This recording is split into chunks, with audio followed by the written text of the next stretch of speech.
মুসলমান, একটা তিমি প্রত্যেকদিন 110 মণ খাবার খায়। এই 110 মণ খাবার তিমি মাছের যিনি দিলেন তিনি আল্লাহ। এরকম মহাসমুদ্রে হাজার হাজার তিমি মাছ আছে, লক্ষ লক্ষ তিমি মাছ আছে। ওই তিমি মাছও একদিন মারা যাবে। আল্লাহর কোরআন বলতেছে কুল্লু নাফস, প্রত্যেক জীবন, যাহার জীবন আছে, যায়িকাতুল মাউত, তাকে মৃত্যুর স্বাদ আস্বাদন করা লাগবে, তাকে মৃত্যুর স্বাদ আস্বাদন করা লাগবে।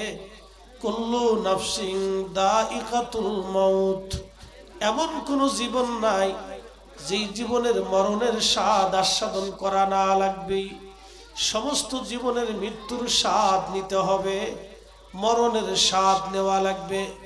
আপনার বাড়ির বিড়াল, আপনার বাড়ির কুকুর, আপনার বাড়ির গরু, আপনার বাড়ির ছাগল, আপনার বাড়িতে বাহিরে জঙ্গলে, তামাম আসমান জগৎ, সমুদ্রে, বন বনান্তরে, মরুভূমি প্রান্তরে, যেখানেই যাহা কিছু আছে, যার জীবন আছে, আল্লাহ বললেন তাকে মরা লাগবে, বেঁচে থাকার কোনো রাস্তা নাই। একবার জোরে বলা যাবে কি আল্লাহু আকবার? যদি মরি যাওয়া লাগে, চলেই যাওয়া লাগে আল্লাহর দরবারে, তাহলে কি নিয়ে যাব? মিষ্টি নিয়ে যাওয়ার সুযোগ নাই, সোনা দানা টাকা পয়সা নিয়ে যাওয়ার সুযোগ নাই, দামি গহনা পত্র নিয়ে যাওয়ার সুযোগ নাই। কোরআন শরীফে আমার আল্লাহ রাব্বুল আলামিন বলতেছেন, ওয়া ইদাল কুবুর বুশিরাত আলিমাত নাফসুম মা কদ্দামাত ওয়া আখারাত। কোরআন শরীফে আমার রব, আমার আল্লাহ রাব্বুল আলামিন বলতেছে, দুনিয়ার মানুষ তোমরা শোনো, যখন কবর উদ্দোলিত হয়ে যাবে, জমিন ফেটে যাবে, কবর উদ্দোলিত হবে, কিয়ামতের মাঠ কায়েম হয়ে যাবে, দুনিয়াতে যত কবর ছিল সব কবরগুলি উদ্দোলিত হবে। আচ্ছা প্রশ্ন করি, জবাব দিবেন। খ্রিস্টান ধর্মের অনুসারী যারা আছে তারা মানুষকে কবর দেয়, ইহুদি ধর্মের অনুসারী যারা আছে তারা মানুষকে কবর দেয়, আমরা মুসলিম ধর্মের অনুসারী যারা আছি তারাও মানুষকে কবর দেওয়া হয়। মাটির নিচে যত মানব জাতির দেহ আছে সবই কবরে উত্তোলিত হবে আল্লাহর দরবারে। মনোযোগ দিবেন, সনাতন ধর্ম, হিন্দু এবং বৌদ্ধ ধর্মের মানুষ যারা আছে তারা মানুষকে পোড়ায় দেয়। আচ্ছা পোড়ায় দেওয়ার পরে ওই পোড়া অংশ, ছাই অথবা কয়লা যাই হোক, এগুলি বাকিটা তারা মাটির মধ্যে পুঁতে দেয়। আচ্ছা মনোযোগ দেন, অথবা যতদিন নাও পুঁতে দেয়, ওই ছাইগুলি মাটির সাথে এক সময় মিশে যায়। আল্লাহর কোরআন বলতেছে ওই মাটির ভিতরে যাহা আছে সব আল্লাহ একদিন কিয়ামতের ময়দানে উঠাবে। উঠাইয়া তারা আল্লাহর দিকে ধাবিত হবে, আল্লাহর দিকে দৌড়াইতে থাকবে। হাসরের মাঠ কায়েম হয়ে যাবে। মালিক ইয়াউমিদ্দিন, বিচার দিনের মালিক হবে আমার আল্লাহ। ওই বিচার দিনের মালিক হবে আমার আল্লাহ, একমাত্র বিচারক আমার আল্লাহ। ওই দিন আর কোন দুনিয়ার বিচারক হবে না, যিনি একমাত্র বিচারক তিনি আমার আল্লাহ। আল্লাহর সৃষ্টির প্রত্যেকটা প্রাণী, প্রত্যেকটা জীবনের বিচার আল্লাহ করবেন। দুনিয়াতে মানুষ কি করেছিল আল্লাহ বিচার করবেন, অন্যায় করেছিল আল্লাহ বিচার করবেন। গরু ছাগলের বিচার হয়ে যাবে, মানুষেরও বিচার হবে, হাঁস মুরগি ভেড়া ছাগলের বিচার হবে। প্রশ্ন রাখতে পারেন, ফরিদি হুজুর, হাঁস মুরগি ঘোড়া গাধা গরু ছাগলের আবার বিচার কেমন হবে? মেহেশ্বরের কঠিন মাঠে এই লালখানের উত্তর পাড়ার কুকুরে দক্ষিণ পাড়ার কুকুরকে কামড়াইছিল। 1 নং ওয়ার্ডের কুকুর 2 নং ওয়ার্ডের কুকুরকে কামড়াইছিল। দেখবেন কুকুরেরও রাজত্ব আছে। এই পাড়ার কুকুর ওই পাড়া যাইতে দেয় না, ওই পাড়ার কুকুর এই পাড়া আসে না। সীমান্ত নিয়ে ওদের মধ্যে মারামারি হয়, ক্ষমতা নিয়ে কুত্তার ভিতরে দলাদলি হয়, কুকুরের ভিতরেও মারামারি হয়। পিঁপড়াদের মধ্যে মারামারি হয়, পিঁপড়াদেরও বিশ্বযুদ্ধ হয়, ওদের মধ্যে জায়গা নিয়ে ক্ষমতা নিয়ে মারামারি হয়। কিন্তু খুব মনোযোগ দিবেন, কুত্তায় কুত্তায় মারামারি করলো, এক কুত্তা আর এক কুত্তারে মেরে ফেলে দেয় না। বিড়ালে বিড়ালি মারামারি করলো, এক বিড়াল আর এক বিড়ালকে মেরে ফেলে দিল না। কিন্তু মানুষে মানুষে মারামারি করার পরে এক মানুষ আর এক মানুষকে মেরে ফেলে দেয়। তার মানে আমরা কুকুরের চাইতেও নিকৃষ্ট হয়ে গেল। কি কথা বলেন, ঠিক কিনা? এটা বুঝবেন। টাকার জন্য, যৌতুকের জন্য একটা পুরুষ ছেলে একটা নারীকে হত্যা করে ফেললো। বলেন তো সে কি করে মানুষ হতে পারে? সে কি করে মানুষ হতে পারে যে যৌতুকের জন্য তার স্ত্রীর গায়ে হাত তোলে? ও তো মানুষ না। যে ছেলে যৌতুকের জন্য স্ত্রীর গায়ে হাত তোলে, ওর যৌতুক না নিয়ে ওর ভিক্ষা করে খাওয়া উচিত। কথা কন না কেন? ওরে লাল খাল মোড়ের কোনার দিয়ে ভিক্ষা করতে কবে যে তোর যৌতুকের জন্য বউয়ের গায়ে হাত দিয়ে অর্চিত, তুই কোনার যে ভিক্ষা করে খা। তুই পুরুষ না। এটা তো হিজড়ার চাইতেও নিকৃষ্ট। হিজড়ারও তো মানুষ, ওদের একটা আইন আছে, নিয়ম কানুনের মধ্যে ওরা চলে। ও পুরুষ কি করে হতে পারে? ও নারীও না, ও পুরুষও না। ওকে ভিক্ষা করে খাওয়া উচিত। প্রিয় মুসলমান, লালখানবাসী, কথাগুলি যদিও শক্ত হবে কিন্তু শুনে যাবেন, জীবনে বড় কাজে লাগবে। মানুষ হতে হবে আমাদেরকে। মানুষ যখন পৃথিবীতে আল্লাহ মানুষ বানায় পাঠাইলো, তখন আমাদেরকে মানুষ হয়েই কবরে যেতে হবে। আল্লাহর কোরআন বলল, ইয়া আইয়ুহাল্লাযীনা আমানুত্তাকুল্লাহা হাক্কা তুকাতিহি। ওরে ঈমানদার, আমি আল্লাহকে ভয় করো, ভয় করার মতো তুমি আমি আল্লাহকে ভয় করো। ওয়ালা তামুতুন্না ইল্লা ওয়া আনতুম মুসলিমুন। তুমি মুসলমান না হয়ে কবরে যাইও না। তুমি মুসলমান হয়ে তারপরে কবরে আসো। মুসলমান না হয়ে কবরে আইসো না, মুসলমান হয়ে তুমি কবরে আসো। মুসলমান কোনোদিন যৌতুক চাইতে পারে না, মুসলমান কোনোদিন ঘুষ খেতে পারে না, মুসলমান কোনোদিন সুদ খেতে পারে না, মুসলমান কোনোদিন অন্য ব্যক্তির জমি দখল করতে পারে না, মুসলমান কোনোদিন অন্যের মাল কেড়ে খেতে পারে না, মুসলমান মিথ্যা বলতে পারে না, মুসলমান মানুষ ধোঁকা দিতে পারে না, মুসলমান কখনো অন্যায় করতে পারে না, মুসলমান অন্যের সম্পদ মেরে দিতে পারে না, মুসলমান কখনো জুলুম করতে পারে না। কি কথা কন না কেন, ঠিক কিনা?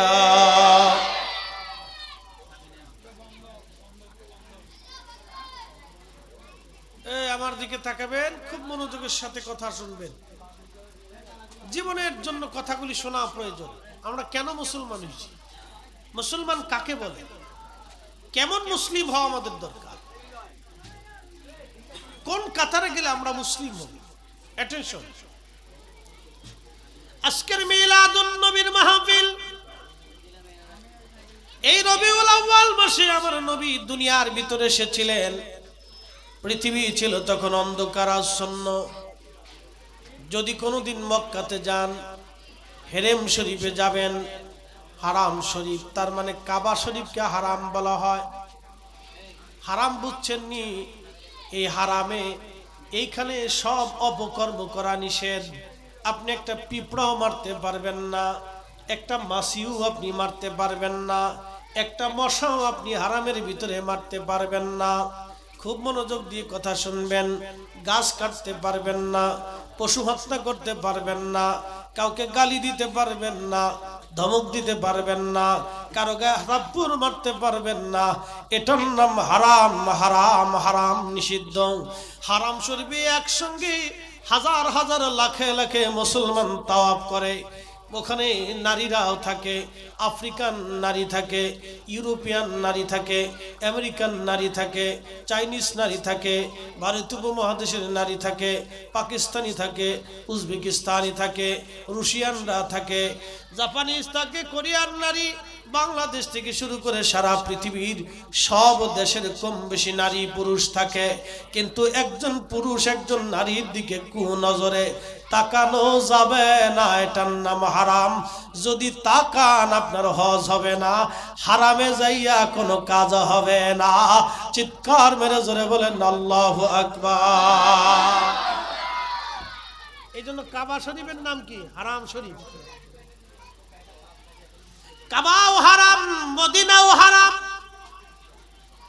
কাবা শরীফে যা করতে পারবেন না, মদিনাতেও তা পারবেন না।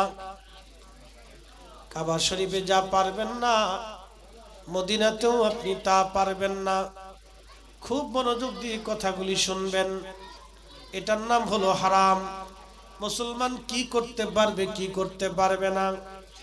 আল্লাহর নবী, আল্লাহর হাবিব রহমতের নবীজি জীবনের প্রথম থেকে 40 বছর পর্যন্ত আল্লাহর নবী, আল্লাহর হাবিব 40 বছর পর্যন্ত কোরআন নাজিল হয় নাই। এই রবিউল আউয়াল মাসে নবীজি দুনিয়াতে তশরিফ এনেছেন। পৃথিবী তখন ছিল অন্ধকারাচ্ছন্ন। ওই হারাম শরীফের পাশেই একটা জায়গা আছে যেখানে জীবন্ত মানুষেরা নারীদেরকে জীবন্ত কবর দিত। উপরে কোরআন শরীফ নাজিল হয় নাই। মক্কাতে যাবেন, যেখানে নারীদেরকে জীবন্ত কবর দিত, ওই জায়গাটা এখনো আলাদা করে রাখা হয়েছে। কত ছোট ছোট বাচ্চা মেয়েদের জীবন্ত কবর ওইখানে দিয়ে দেওয়া হয়েছে। নবীর দরবারে একজন সাহাবী দাহিয়াতুল কলবি রাদিয়াল্লাহু আনহু, তিনি নিজের 8টা সন্তান, মেয়ে সন্তানকে জীবন্ত কবর দিয়েছিলেন। খুবই মনোযোগ দিবেন।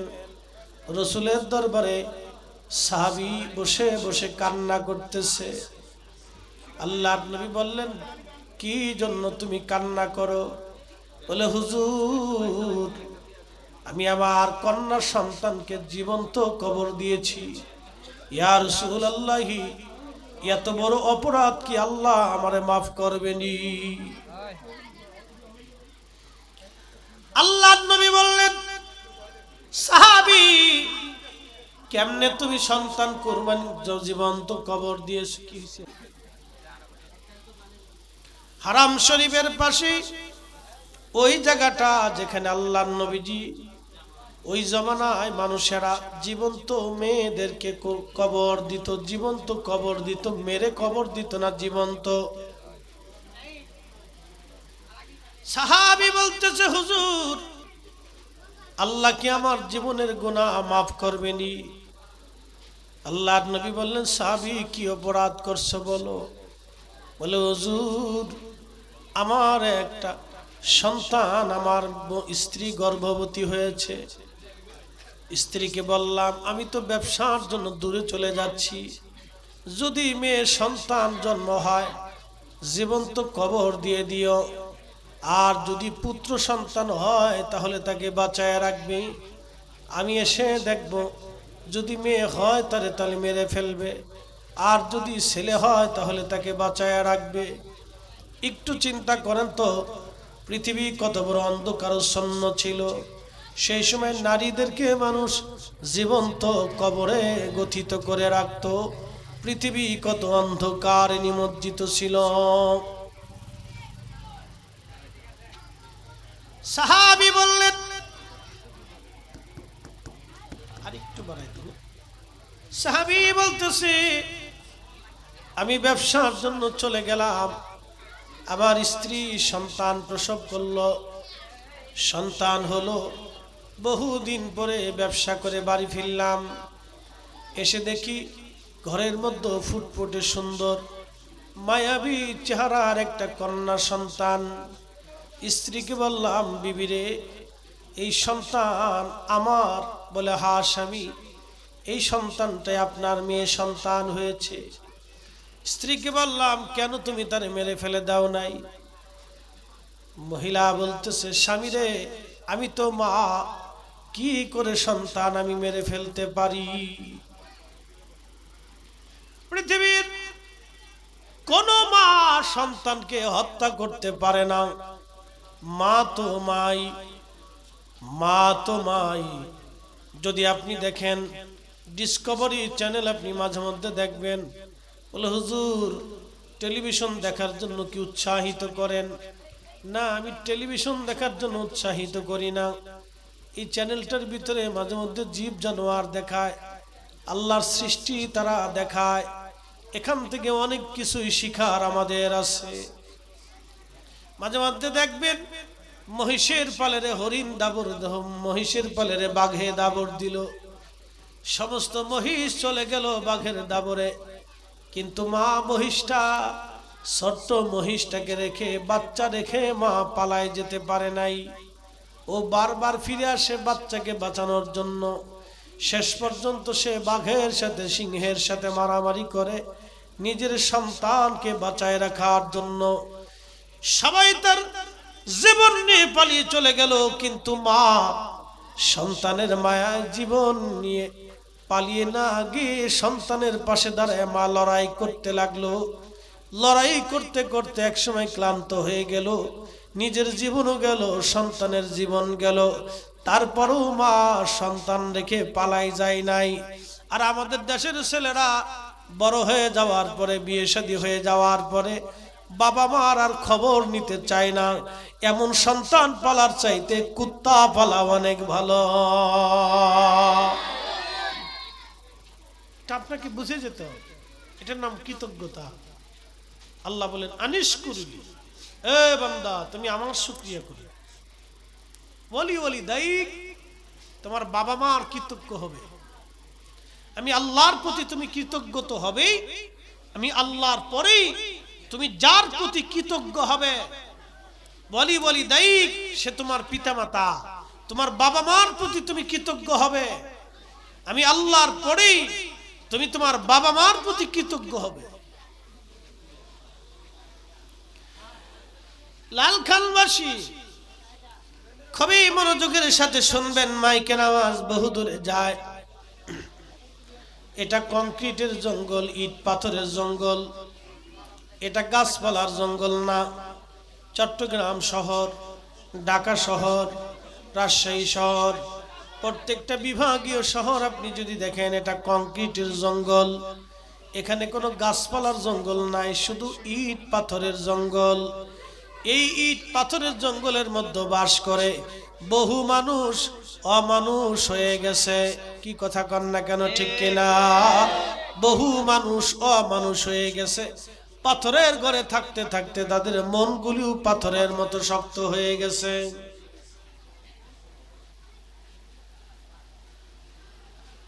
মহিলা ডেকে বলতেছে, স্বামী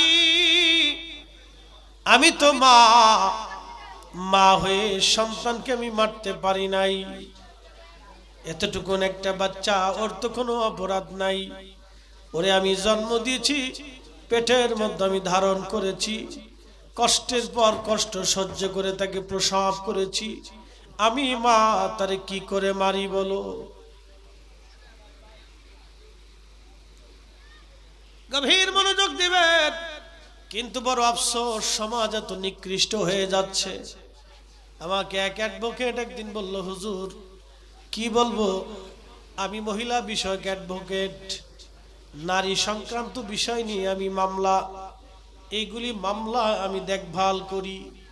মাঝে মধ্যে আদালতে অনেক কিছু দেখলে নিজের গা শিমশিম খেয়ে উঠে, আমার পশমগুলি মাঝে মধ্যে দাঁড়ায় যায়।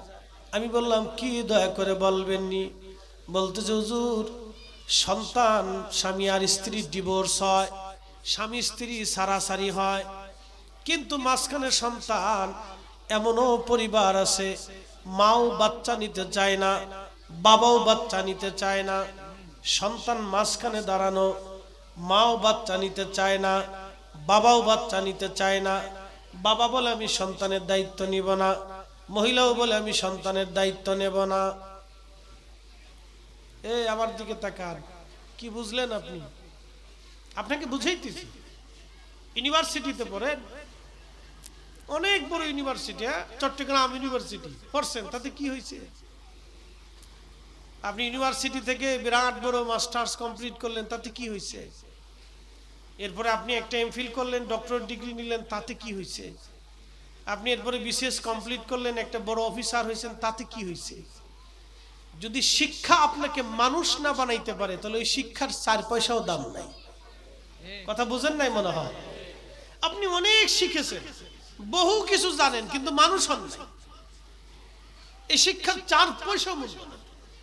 আপনি অনার্স কমপ্লিট করছেন, মাস্টার্স কমপ্লিট করছেন, ডক্টরেট ডিগ্রি নিলেন, বিসিএস কমপ্লিট করলেন, ওরে সর্বনাশ, আরও আপনার ডিগ্রি নেওয়ার জন্য অন্য অন্য বিশ্ববিদ্যালয়গুলিতে আপনি গেলেন, বিদেশে ঘুরলেন।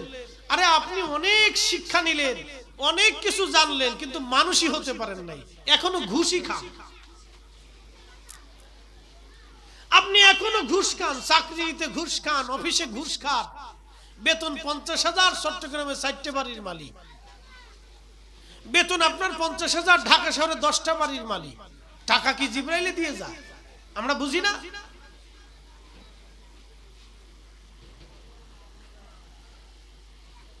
আপনি অনেক শিখেছেন, অনেক জেনেছেন, কিন্তু মানুষই হতে পারেন না। এই শিক্ষার 4 পয়সাও দাম নাই, কোনো মূল্য নাই, আপনার জীবনেরও দাম নাই, শিক্ষারও দাম নাই। এই সম্পদ রেখে যাবেন, ও 4 পয়সাও দাম নাই। একটা কথা মনে রাখবেন, যে ব্যক্তি তার সম্পদকে হারাম যুক্ত রাখে, যেই ব্যক্তি তার সম্পদকে হারাম দিয়ে গঠিত করে, তার সন্তানরা ওই হারাম খাবার খেয়ে, আল্লাহি বিল্লাহি তাল্লাহি, এই মাহফিল সাক্ষী, মিলাদুন নবীর মাহফিল থেকে বলতেছি, তার সন্তান মানুষ হবে না, তার সন্তানরা মানুষ হবে না, তার সন্তানরা মানুষ হবেই না, এবং তার বৃদ্ধকালে তার সন্তানরা তাকে সম্মান করবেই না। তাদের জন্য বৃদ্ধাশ্রম রেডি হচ্ছে। 1000 কোটি টাকার মালিক না হয়ে সন্তানকে মানুষ বানায় রেখে যাবেন। চট্টগ্রামে 4টে বাড়ির মালিক না হয়ে সন্তানকে মানুষ বানায় রেখে যাবেন। শহরে 10 তলার বাড়ির মালিক না হয়ে সন্তানকে মানুষ বানায় রেখে যাবেন। মানুষের মতো মানুষ করে ওদেরকে তৈরি করবেন, তাহলে জীবন সার্থক হবে। নতুবা সারা জিন্দেগিটাই বৃথা, এই জীবনের কোনো মূল্য নেই, এই জীবনের কোনো মূল্য নেই। আল্লাহর হাবিব দুনিয়াতে এক টুকরা জমিনও দুনিয়াতে রেখে যাননি। আল্লাহর নবী ইন্তেকালের সময় এক টুকরা কাপড় রেখে যাননি, সব আল্লাহর রাস্তায় দান করে দিয়ে গেছেন। পৃথিবীতে যত ওলিয়া উলিয়া আসছেন, দেখেন শাহজালাল আলী আমিনী মুজাররিদি রাহমাতুল্লাহের নামে এক টুকরা মাটিও নেই, 360 আউলিয়ার নামে এক টুকরা জমিনও নাই। এই পৃথিবীতে যত ওলি আসছে, তাদের নামে এক টুকরা জমিও পাবেন না। কিন্তু আপনি যা দেখেন, পৃথিবীর মানুষ তাদের দিকে জিয়ারতে যায়, তাদের স্মরণ করে, তাদের জন্য দোয়া করে, এটা চলতেই থাকে। একসাথে বলা যাবে না আল্লাহু আকবার? বুঝতে হবে। এইগুলি রেখে যে অবৈধভাবে, আমার দেশে যারা অবৈধভাবে টাকা অর্জন করে, কোনো লাভ নাই, কোনো ফায়দা নাই। এই সন্তান মানুষ হবে না, এই সন্তান শেষ পর্যন্ত হয় মদপায়ী হবে, না হয় নেশাখোর হবে, না হয় নারী আসক্ত হবে, না হয় তার জীবন নষ্ট হবে, না সে অপদার্থ হবে, না হয় ল্যাংড়া হবে, না হয় কানা হবে, না হয় বুবা হবে, না অপদার্থ হবে, না অ্যাবনর্মাল হয়ে যাবে।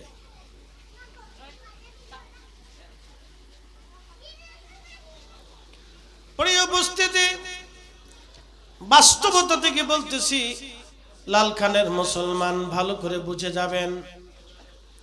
রহমতের নবী সাহাবীকে ডাক দিয়ে বলতেছে, সাহাবী তারপরে তুমি কি করছো বলো। সাহাবী বলতেছে, ইয়া রাসূলুল্লাহি, আমার মেয়েটা আমাকে পেয়ে বিরাট খুশি। ছোট্ট মেয়েটা আমার খাবার আগায় দেয়, বাবা ছাড়া কিছুই বুঝে না, আমারে নিয়ে ঘুমায়, আমার কাঁধে কাঁধে কোলে কোলে ঘুরে বেড়ায়, আমাকে ছাড়া আমার মেয়েটা কিছুই বুঝে না। কিছুদিনের মধ্যে মেয়েটা আমার প্রতি এতই অনুরক্ত হয়ে গেল, কিন্তু আমার মনে মনে চিন্তা, এই মেয়েটাকে আর আমি জীবন্ত রাখবো না, মেয়ে ওকে মেরেই ফেলতে হবে। নিজের কন্যা সন্তান মারার জন্য ইয়া রাসূলুল্লাহ একদিন স্ত্রীকে ধোঁকা দিয়ে বললাম, বিবি রে, মেয়েটাকে আমার সাথে দিয়ে দাও, আমি একটু দূর থেকে ঘুরে আসি। মেয়েটাকে নিয়ে আমি আমার সন্তানটাকে কাঁধে করে নিয়ে রওনা দিলাম। একটা কোদাল হাতে করে মাটি খননের যন্ত্র নিয়ে রওনা হয়ে গেলাম। হুজুর, যেতে যেতে মরুভূমির গহীনে চলে গেলাম। আজকে মেয়েটাকে জীবন্ত কবর দিব। মেয়েটা বারবার আমাকে বলতেছিল, আব্বু কোথায় তুমি আমাকে নিয়ে যাও? আমি বলতেছি, মারে তোমাকে মেলার দিকে নিয়ে যাচ্ছি, কেনাকাটা করে দিব। তখন আমি আমার সন্তানকে ধোঁকা দিতেছি, ইয়া রাসূলুল্লাহ, ইয়া হাবিবাল্লাহ। আমি যেতে যেতে যেতে যেতে মরুভূমির ভিতরে গহীনে চলে গেলাম। একবারে নির্জন, কেউ নাই। কোদাল দিয়ে মাটি খনন করতেছি। তখন আমার ওই ছোট্ট মেয়েটা আমার মাটি খননের কাজে সাহায্য করতেছিল। আর বারবার বলতেছিল, আব্বাজান আপনি কেন মাটি খনন করেন? আমি তাকে বলতেছিলাম, মেয়েরে কিছুক্ষণ পরেই বুঝতে পারবা আমি কেন মাটি খনন করতেছি। ইয়া রাসূলুল্লাহ, আমার অন্তরে তখনো দয়া লাগে নাই, তখনো মায়া লাগে নাই। এত কঠিন হৃদয়ের মানুষগুলি আমার রাসূলের সোহবতে থাইকা পৃথিবীর শ্রেষ্ঠ মানুষে রূপান্তরিত হয়ে গেল কেমনে দেখেন। সাহাবী কাঁদে আর বলে, ইয়া রাসূলুল্লাহ, আমার মেয়েটাকে নিয়ে কবরের ওই মাটি খনন যখন করলাম, মেয়েটা মাটি খনন আমাকে সাহায্য করতেছিল। মাটি সুরে সুরে এসে আমার দাড়িতে লাগতেছিল, কাপড়ে লাগতেছিল। আমার ছোট্ট মেয়েটি আমার দাড়ি এবং কাপড় থেকে মাটিগুলি ঝেড়ে ঝেড়ে ফেলতেছিল আর বলতেছিল, আব্বাজান তুমি কেন এখানে মাটি খনন করো? আমি শুধু এতটুকুনি বলতেছিলাম, মেয়েরে কিছু সময় পরেই বুঝতে পারবা কেন আমি মাটি খনন করি। আল্লাহর নবীর চক্ষু দিক পানিগুলি পড়ে পড়ে দাড়ি মোবারক ভিজে ভিজে যাচ্ছিল।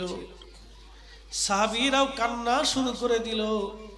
এটা দুনিয়াতে কত বড় জুলুম হতে পারে, কত বড় অন্যায় হতে পারে যে একটা ছোট্ট মেয়েকে জীবন্ত কবর দেওয়ার জন্য একজন বাবা আজকে নিজে কবর খনন করতেছে।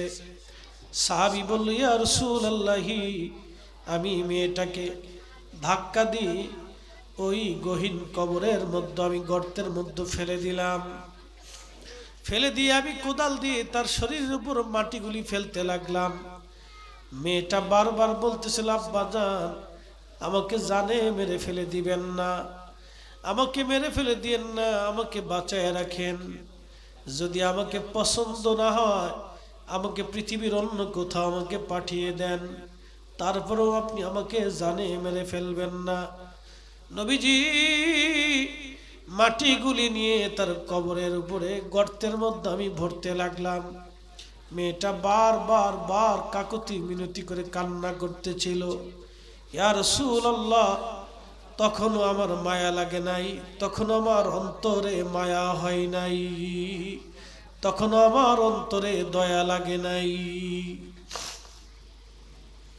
আল্লাহর নবী বললেন, মান লাম ইয়ারহামিন নাস মান লাম ইয়ারহামিল্লাহ, যে মানুষকে দয়া করে না আল্লাহ তাকে দয়া করে না। যে মানুষকে দয়া করে না আল্লাহ তাকে দয়া করে না। যে মানুষকে দয়া করে না আল্লাহ তাকে দয়া করে না। যে মানুষকে দয়া করে আল্লাহ তাকে দয়া করে। একবার জোরে বলবেন কি সুবহানাল্লাহ। যে মানুষকে দয়া করে সে আল্লাহ তাকে দয়া করে। আল্লাহর নবী চোখের পানি ফেলে ফেলে কাঁদতেছিলেন। সাহাবীরা কাঁদতে লাগলেন। আহা, সাহাবী বলতেছি, ইয়া রাসূলুল্লাহ, আমি আমার মেয়েটাকে মাটি গর্তের মধ্যে ভরে দিয়ে জীবন্ত মেরে ফেললাম, মাটি দিয়ে গেথে দিয়ে আমি চলে আসছি। ইয়া রাসূলুল্লাহ, এইভাবে আমি আমার কন্যাটাকে জীবন্ত কবর দিছি। দাহিয়াতুল কলবি বলতেছেন, হুজুর আমি এইভাবে আমি আমার মেয়েটাকে কবর দিলাম। হুজুর, এত বড় নৃশংস অপরাধ আল্লাহ কি আমাকে মাফ করবেনি? আমার ভয় হয় কিয়ামতের ময়দানে আল্লাহ কি আমার আসামির কাতারে ফেলে দেয় কিনা। আমার চিন্তা হয় যদি মালিক আল্লাহ মাফ না করেন আমার জীবন বরবাদ হয়ে যাবে। ইয়া রাসূলুল্লাহি, আমার জীবনে অনেক বড় ভুল আমি করে ফেলছি গো নবীজি। আল্লাহর হাবিব ডাক দিয়ে বলতেছে, সাহাবী, তুমি এত বড় অন্যায় করেছো যা ক্ষমার অযোগ্য, যেটা ক্ষমা হয় না রে সাহাবী।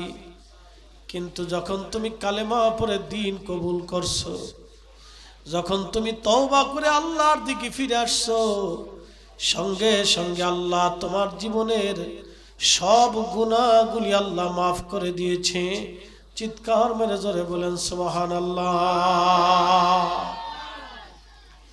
আল্লাহর কোরআন বলতেছে, কুল ইয়া ইবাদিয়াল্লাযীনা আসরাফু আলা আনফুসিহিম লা তাকনাতু মির রাহমাতিল্লাহ।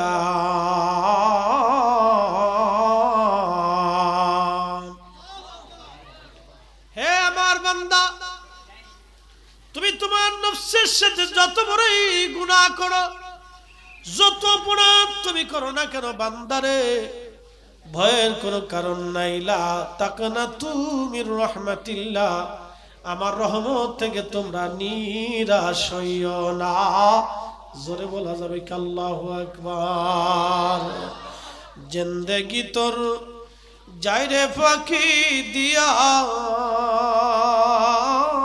রে সোনার আদর,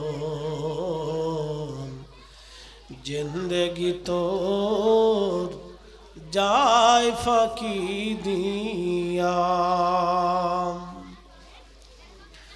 ও আদমরি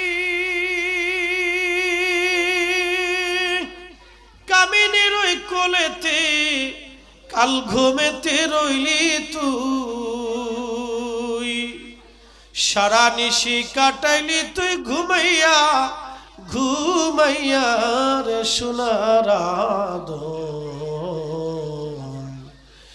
জিন্দেগি তোর যায় ফাঁকি দিয়া, জিন্দেগি তোর যায় রে ফাঁকি দিয়া রে সোনার আদর, জিন্দেগি তোর যায় ফাঁকি দিয়া। কোরআন শরীফে আল্লাহ বললেন, মান কাতালা নাফসান বিগাইরি নাফসিন, মান কাতালা নাফসান বিগাইরি নাফসিন আও ফাসাদিন ফিল আরদি ফাকান্নামা কাতালান নাস জামিআ। তুমি যদি একজন নিরপরাধ মানুষকে তুমি যদি মেরে ফেলে দাও, যে অন্যায় করে না, একবারে নিরপরাধ মানুষ, তাকে যদি তুমি হত্যা করো, কাতালান নাস জামিআ, তামাম দুনিয়ার মানুষ যদি তুমি মেরে ফেলে দাও, যেই পরিমাণে অন্যায় হবে, গুনাহ হবে, অপরাধ হবে, একজন নিরপরাধ মানুষ মেরে ফেললে সেই পরিমাণে অপরাধ হবে, সেই পরিমাণে গুনাহ আল্লাহ তোমার আমলনামায় লিখে দিবে। সেই গুনাহ নিয়ে কিয়ামতের ময়দানে তুমি দাঁড়াইবা, জান্নাতের সুঘ্রাণ পর্যন্ত সে পাবে না, জান্নাতের সুঘ্রাণ সে পাবে না। কেউ যদি কোন নিরপরাধ মানুষকে হত্যা করে, আল্লাহর রাসূল বললেন সে জান্নাতের সুঘ্রাণ কোনোদিন পাবে না, সে কোনোদিনও জান্নাতে যাবে না, সে কখনোই জান্নাতে যাবে না। যাকে হত্যা করছে সে মাফ না করা পর্যন্ত, যাকে সে মেরে ফেলেছে সে মাফ না করা পর্যন্ত তার জীবনে যত ভালো আমল হোক সে জান্নাতে যাবে না, যাবে না, যাবে না, যাবে না, যাবে না। যদি বাবা মার সাথে অন্যায় করেন আর আপনি বিরাট বড় হাজী কাবা শরীফের সামনে যায় যদি পড়ে থাকেন, আল্লাহ মাফ করবে না, আল্লাহ মাফ করবে না, আল্লাহ মাফ করবে না। ইন্না লিল্লাহ, আমরা আল্লাহর জন্য, নিশ্চয় আল্লাহর জন্য, ওয়া ইন্না ইলাইহি রাজিউন, আমরা আল্লাহর দরবারে ফিরে চলে যাব, আল্লাহর দরবারে ফিরে চলে যাব। এই জন্য মুসলমান হলে মুসলমানের মতোই হতে হবে। আজারে মুসলমান বাজারে মুসলমান হয়ে লাভ নাই। আমার ফরিদপুরের ভাষা আজারে বাজারে মুসলমান, আজারে বাজারে মুসলমান হয়ে লাভ নাই। মুসলমান হলে মুসলমানের মতোই হতে হবে। কথা বলেন ঠিক কিনা? মুসলমান হলে মুসলমানের মতো হতে হবে। আপনি যদি মুসলিম হন তো মুসলমানের মতো হতে হবে। লা তামুতুন্না ইল্লা ওয়া আনতুম মুসলিমুন, তুমি মুসলমান হয়ে কবরে আসো। আরে মুসলমানের কাছে তো সবাই নিরাপদ থাকবে। কোরআন কি বলতেছে, হাদিস কি বলতেছে, আল্লাহ রাসূল বলতেছেন, শোনো ও আমার উম্মত, ভালো করে তোমরা শুনে রাখো। আসুলতানু জিল্লুল্লাহি ফিল আরদ, জমিনের যারা বাদশা হবে তারা জমিনের জন্য ছায়া।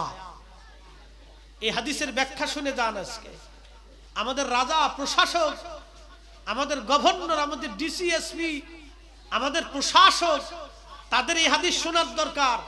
মূল সমস্যা কি জানেন? তারা মাহফিলগুলিতে বসে না, তারা ওয়াজ শোনে না। তারা যদি ওয়াজের প্রথম কাতারে থাকতো, যদি আমাদের ওয়াজ তারা শুনতো, তাহলে আমার দেশে দুর্নীতি, চুরি, বাটপারি, সেটা এগুলি হইতো না। কি কথা কন না কেন? ঠিক কিনা? এরা তো ওয়াজে বসেও না, ওয়াজে আসেও না, ওয়াজ তারা দেও না। প্রত্যেকটা ডিসিএসপি, প্রশাসক, সরকারি কর্মকর্তা, কর্মচারী বাধ্যতামূলকভাবে তাদের ওয়াজ শোনা উচিত। তারা মসজিদেও যায় না। জুমার দিনে খতিব যে বয়ান করে সেই বয়ানও তারা শুনে না। নসিহত না শুনলে মানুষের দিল মরে যায়, অন্তর নষ্ট হয়ে যায়। এই জন্য নসিহত শুনতে হবে। আল্লাহ রাসূল কি বলেন? আল সুলতানু জিল্লুল্লাহি ফিল আরদ, জমিনের বাদশা যারা হবে তারা হলো পৃথিবীর ছায়া। আল্লাহর পক্ষ থেকে তারা জমিনের ছায়া। শোনেন, আপনাদের দেশে বটগাছ আছে না? কথা বলেন না, বুঝেন না? বটগাছ চিনেন? বটগাছের কাজ কি? বটগাছের ছায়ার নিচ দিয়ে যদি কুত্তাও যায় তারপরও বটগাছ তারে ছায়া দেয়। মানুষ যদি বসে মানুষকেও সে ছায়া দেয়। হিন্দু বসলে হিন্দুকেও ছায়া দেয়। বটগাছ সবাইরে ছায়া দেয়। বটগাছের ছায়ার নিচে কোনো ধর্ম নাই। বটগাছ কুকুরকেও ছায়া দেয়, বিড়ালকেও ছায়া দেয়, পাখিরেও ছায়া দেয়, গরু ছাগলরেও ছায়া দেয়। তার নিচে যে যাবে সেই ছায়ার অন্তর্ভুক্ত। একজন দেশের বাদশার কাছে সবাই ওই রকম নিরাপদ থাকতে হবে। একজন দেশের প্রশাসকের কাছে সবাই নিরাপদ, তার দলের লোকও নিরাপদ, তার বেদলের লোকেও নিরাপদ। প্রত্যেকটা জনগণ তার কাছে নিরাপত্তা পাবে, নিরাপত্তা চাবে। কি কথা কন না কেন? ঠিক কিনা? এটার নাম বাদশা। আল্লাহ রাসূল 1450 বছর আগে বলে গেছেন, এ আমার উম্মত, আমার উম্মতের ভিতরে কেউ যদি বাদশা হও তাহলে আমার কথা শুনে রাখো। আসুলতানু জিল্লুল্লাহি ফিল আরদ, জমিনের বাদশা আল্লাহ কর্তৃক তাদেরকে জমিনের ছায়া বানানো হয়। তারা পৃথিবীবাসীর জন্য ছায়া। তার কাছে কুত্তা, বিলাই, হাঁস, মুরগি, দুনিয়াদারি, মানুষজন, ধর্ম, অধর্ম, সব ধর্মের মানুষ, মতের মানুষ তার কাছে নিরাপত্তা পাবে, নিরাপদ থাকবে। সেই হলো বাদশা। আমরা কি দিতে পারছি? দিতে পারি না। আমরা কি পারছি? পারি নাই। পৃথিবীর মুসলমান আজকে একটা ঘটনা শোনাই যে এই হাদিসের উপরে খুলাফায়ে রাশিদিন কেমন করে আমল করতেন, এই হাদিস আপনাদেরকে আজকে শোনাই দিয়ে যাই। কষ্ট হচ্ছে আপনাদের? বলে হুজুর এই আলোচনা কেন করেন? এই জন্য করি, এগুলি আমাদের বোঝার দরকার, এগুলি আমাদের জানার বড় প্রয়োজন। পৃথিবীর রাজা বাদশাদের কাছে সবাই নিরাপদ থাকবে, সে সবাইকে সমান চোখে দেখবে, সবাইকে সমানভাবে সে আপনার নিরাপত্তা দিবে, অধিকার দিবে সমানভাবে। এই জন্য আল্লাহ রাসূল বলেন, উম্মতরে তোমরা পৃথিবীতে শুনে রাখো, আল খালাফাতু সালাসুনা সানা, খেলাফত থাকবে পৃথিবীতে 30 বছর। এরপরে পৃথিবীতে আর কোনোদিন খেলাফত আসবে না। 30 বছর খেলাফত থাকবে। 1 নম্বর আবু বকর, 2 নম্বর ওমর, 3 নম্বর ওসমান, 4 নম্বর আলী রিদওয়ানুল্লাহি তাআলা আলাইহিম আজমাইন। এই 4 জন হলো খুলাফায়ে রাশিদিন। আল্লাহর নবী বললেন, ফালাইকুম বিসুন্নতি, তোমরা আমার সুন্নত মেনে চলবে, ওয়া সুন্নাতিল খুলাফায়ে রাশিদিন আল মাহদিন, আমার ইন্তেকালের পরে খুলাফায়ে রাশিদিন যেইভাবে দেশ চালাবে, জীবন চালাবে, ধর্ম চালাবে, সেইভাবে তোমরা মেনে চলবে। একবারে জোরে বলা যাবে কি আল্লাহু আকবার। এই কথাগুলি শুনে রাখবেন। যদি এখানে কোনো রাজনীতিবিদ আমার কথা শুনেন, আপনি ভালো করে শুনেন। আপনি যে রাজনীতি করেন, আপনি ভালো করে শুনে রাখেন আমার কথা। সুলতান দিল্লুল্লাহি ফিল আরদ, যারা প্রশাসক হবে তারা জমিনের ছায়া, আল্লাহ প্রদত্ত তারা ছায়া থাকবে, সবাইকে সে ছায়া দিয়ে রাখবে, সবাইকে সে নিরাপত্তা দিবে। জালিমের জুলুম থেকে সে মানুষকে নিরাপত্তা দিবে, চোর ডাকাত থেকে নিরাপত্তা দিবে, জমিন খেকো থেকে নিরাপত্তা দিবে।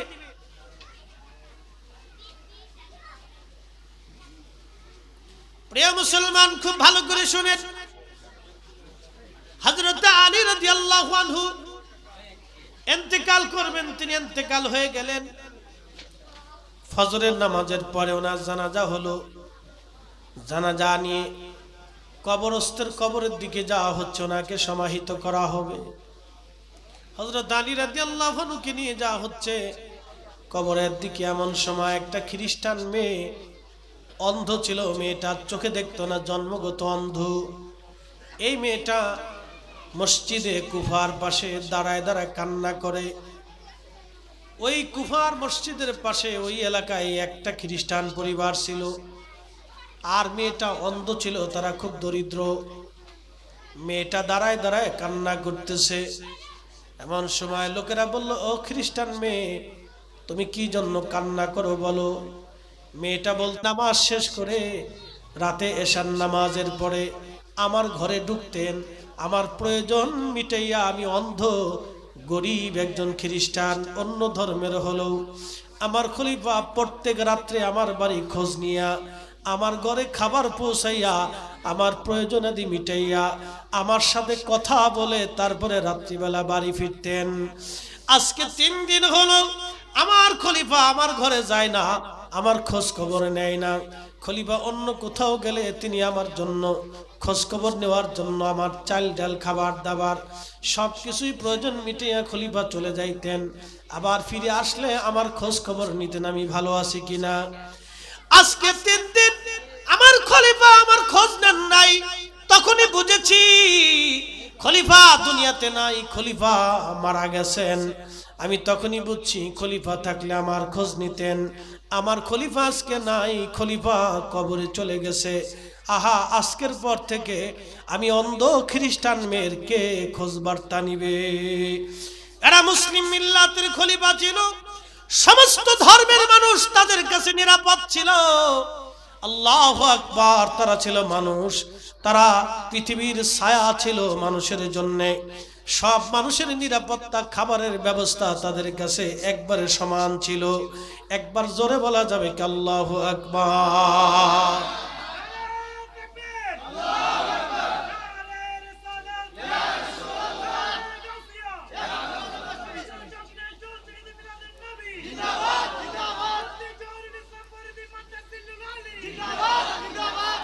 কি বুঝলেন?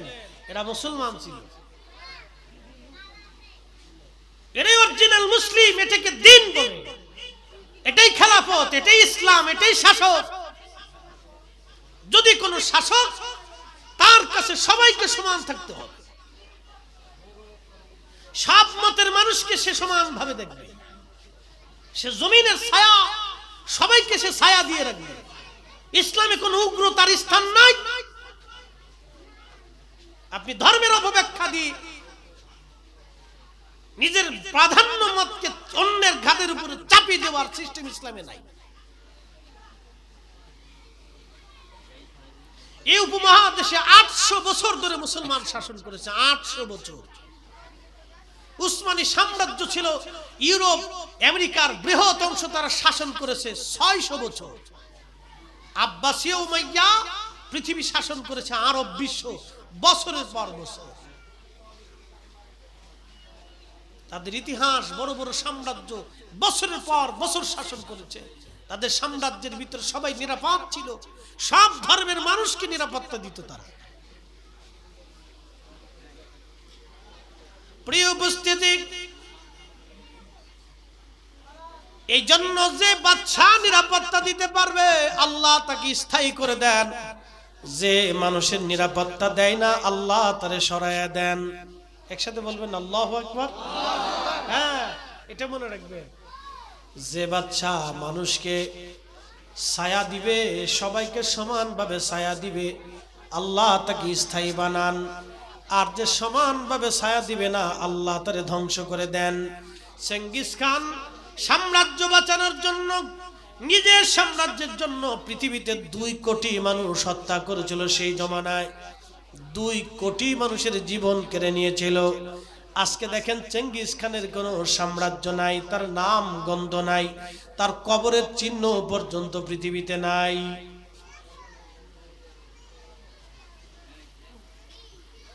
যদি দেখেন আপনি হিটলার পৃথিবীতে মানুষ মেরেছে, একটা বিশ্বযুদ্ধ বাদে কোটি কোটি মানুষ মেরে ফেলেছে, আজকে তার কবরের চিহ্ন নাই। যদি দেখেন হালাকু খান ইরাকের বাগদাদে 16 লক্ষ মুসলমান হত্যা করেছিল, আজ তার অস্তিত্ব দুনিয়াতে নাই। যদি দেখেন সুলতান সালাউদ্দিন গাজী আইয়ুবী, আল্লাহু আকবার, আজকের যে ফিলিস্তিন নিয়ে যুদ্ধ হচ্ছে, এটার আগে নাম ছিল আসকালান, বর্তমান নাম হলো গাজা। এই অঞ্চল আজকে যেমন ইহুদিরা দখল করে নিয়েছে, এই অঞ্চলটা এক সময় খ্রিস্টানরাও দখল করেছিল। এটাকে ক্রুসেড বলা হয়েছিল, ওরা নাম দিয়েছিল ধর্মযুদ্ধ। এই ধর্মযুদ্ধ নাম দিয়ে সারা আরব বিশ্বের বহু অঞ্চল তারা দখল করে নিল। আজকের সুদান দখল করে নিল, আলজেরিয়া, নাইজেরিয়া, এমন করে তিউনিসিয়ার, একবারে লিবিয়া, লেবাননের এক পর্যায়ে তারা বাইতুল আকসা দখল করে নিল। যেই দিন সুলতান গাজী সালাউদ্দিন আইয়ুবী, আল্লাহু আকবার, খ্রিস্টানরা বাইতুল আকসা দখল করেছিল, সেই দিন বাইতুল আকসাতে তারা 1 লক্ষ মুসলমান শহীদ করেছিল। 1 লক্ষ মুসলমানের রক্তে বাইতুল আকসা হাঁটু পর্যন্ত রক্তে রঞ্জিত হয়েছিল। রক্তের কারণে মানুষ হাঁটতে পারত না, এত পরিমাণে রক্ত জমেছিল।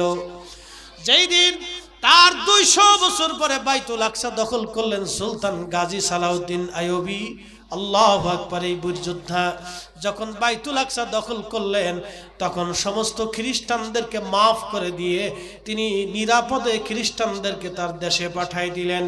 একটা খ্রিস্টানের গায়ে তিনি হাত দেন নাই, একজন খ্রিস্টানকে সে মারে নাই। একবার জোরে বলবেন কি আল্লাহু আকবার।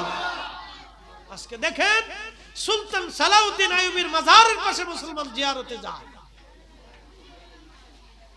কিন্তু যারা ওই বাইতুল আকসা দখল করে লক্ষ মুসলমানের জীবন কেড়েছিল, তাদের কবর, অস্তিত্ব, সৌধ পৃথিবী থেকে বিলীন হয়ে গেছে। এজন্য জুলুম যারা করে তারা পৃথিবীতে স্থায়ী হয় না, কসমিন কালেও হয় না। কখনোই যারা জুলুম করে তারা স্থায়ী হয় না, তাদের ধ্বংস অনিবার্য হবে। এটা আল্লাহর ইচ্ছা, এটা আমাদের কোনো হাত নাই। সে যেভাবেই হোক তার পতন হবে, সে ধ্বংস হয়ে যাবে। বন্ধু আমার, এই জন্য ক্ষমতা পেলে ক্ষমতার অপব্যবহার করতে হয় না, সম্পদ আসলে দেমাগালা হতে হয় না, পয়সাওয়ালা হইলে গরিব মানুষকে কুনজরে দেখতে হয় না, ক্ষমতা আসলে নিম্নমানের মানুষকে আহা তাকে কষ্ট দিতে হয় না। ভিক্ষুক এসে হাত পাতলে আল্লাহ বলছেন ও আম্মাসাইলা ফালা তানহার, সাবধান ভিখারি হাত বাড়াইলে তাকে ধমক দেবা না, ধমক দিয়ে তারে তাড়াই দিবা না। কারণ আমি আল্লাহ ভিখারি বানাইয়া তোমারে পরীক্ষার জন্য পাঠাইছি। আমি তারে ভিখারি বানাইয়া আমি তোমার জন্য পরীক্ষায় পাঠাইলাম, তারেও পরীক্ষায় ফেললাম, তোমারও পরীক্ষায় ফেললাম। সাবধান ভিখারি রে ধমক দিবা না, কারণ আমি আল্লাহ ভিখারি বানাইতে 1 সেকেন্ডও সময় লাগবে না। কি কথা কন না কেন, ঠিক কিনা? নদীর এপার ভাঙ্গে ও পার করে, এই তো নদীর খেলা। সকাল বেলার ধনী রে তুই ফকির সন্ধ্যা বেলা, সকাল বেলার ধনী রে তুই ফকির সন্ধ্যা বেলা।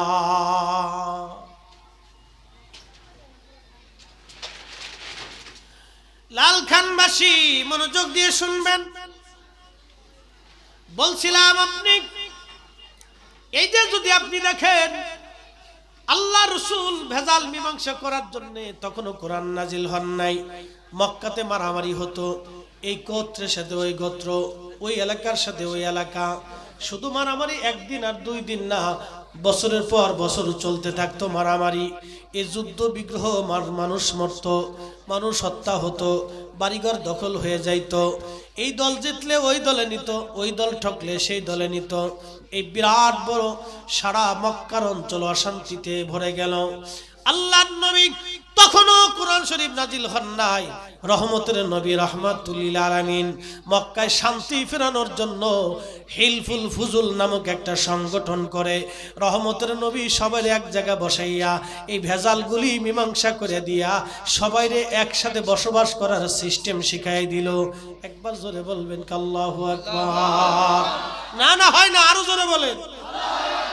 এগুলি মুসলমানিত্ব। খালি নামাজ পড়ে মসজিদ থেকে চলে আসবেন আর ঢুকবেন, আর নামাজ পড়ে চলে আসবেন, এটারে মুসলমানিত্ব কয় না।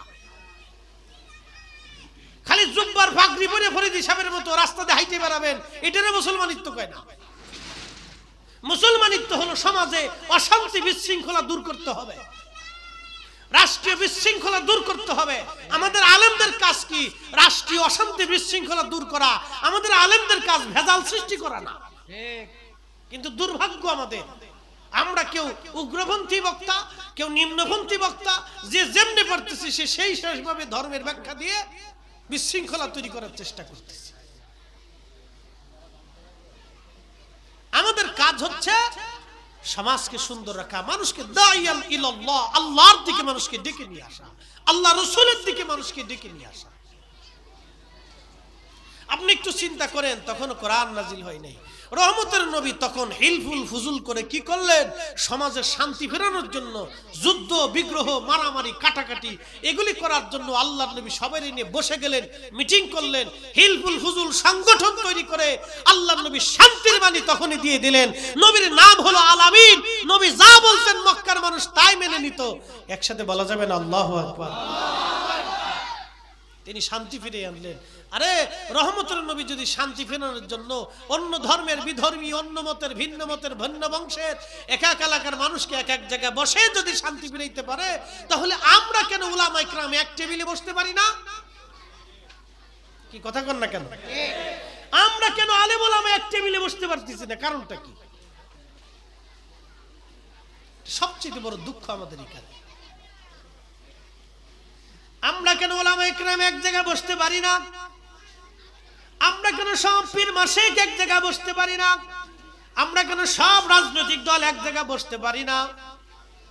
দেশের সৌন্দর্যের জন্য, শান্তির জন্য কি করলে দেশ সুন্দর হবে, আমরা কেন এক জায়গায় বসতে পারি না? কারণটা কি? এক জায়গা বৈশা দেশ চালাইলেও সুন্দর হয়ে যায়।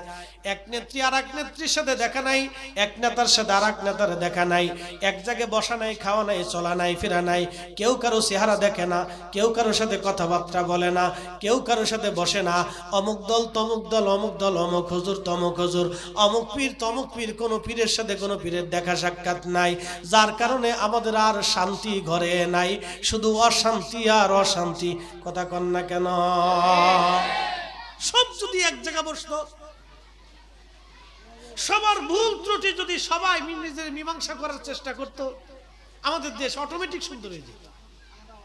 7 দিনে সোনার দেশ হয়ে যায়। 7 দিন সব পীর মাশায়েখ এক জায়গায় বসবে, সব দলের নেতারা এক জায়গায় বসবে, এক জায়গায় বৈশা তারা একটা কর্মপদ্ধতি নির্মাণ করবে, যা আমাদের দেশ, আগামীর দেশ সুন্দর হইতে হবে।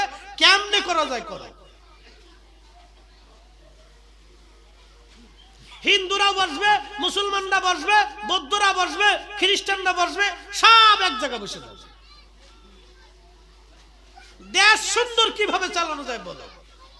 গরিব মানুষের হক কিভাবে ফিরাই দেওয়া যায় বলো? অন্ধ মানুষের তার নিরাপত্তা কিভাবে দেওয়া যায় বলো? মানুষের সুখের জন্য কি করা যায় বলো? আমার দেশের অর্থনীতি পুনরুদ্ধার করা যায় কেমনে বলো? আমার দেশের কৃষি খাতকে সুন্দর করা যায় বলো? আমার দেশের শিক্ষা ব্যবস্থা কোন ভাবে করলে আমার দেশের মানুষ মানুষ হবে সেটা বলো। তাহলে কিন্তু দেশ সুন্দর হয়ে যায়। কিন্তু কেউ কারোর সাথে দেখা সাক্ষাৎ নাই। আমার মনে হয় জীবনে ফোনেও কোনোদিন আলাপ করে না। অশান্তি আর অশান্তি। কিন্তু রহমতের নবী কুরআন নাজিল হওয়ার আগেই হিলফুল ফুজুল করে দিয়ে উম্মতকে শিখাই দিয়ে দিল, দেখো সমাজে রাষ্ট্রে বিশৃঙ্খলা দূর করার জন্য কি করা লাগে। নবী নিজে হিলফুল ফুজুল করলেন। একসাথে বলা যাবে না আল্লাহু আকবার? তাহলে আমরা কি রাসূলের আদর্শ নিতে পারছি? পারি না। আমরা নিতে পারি না।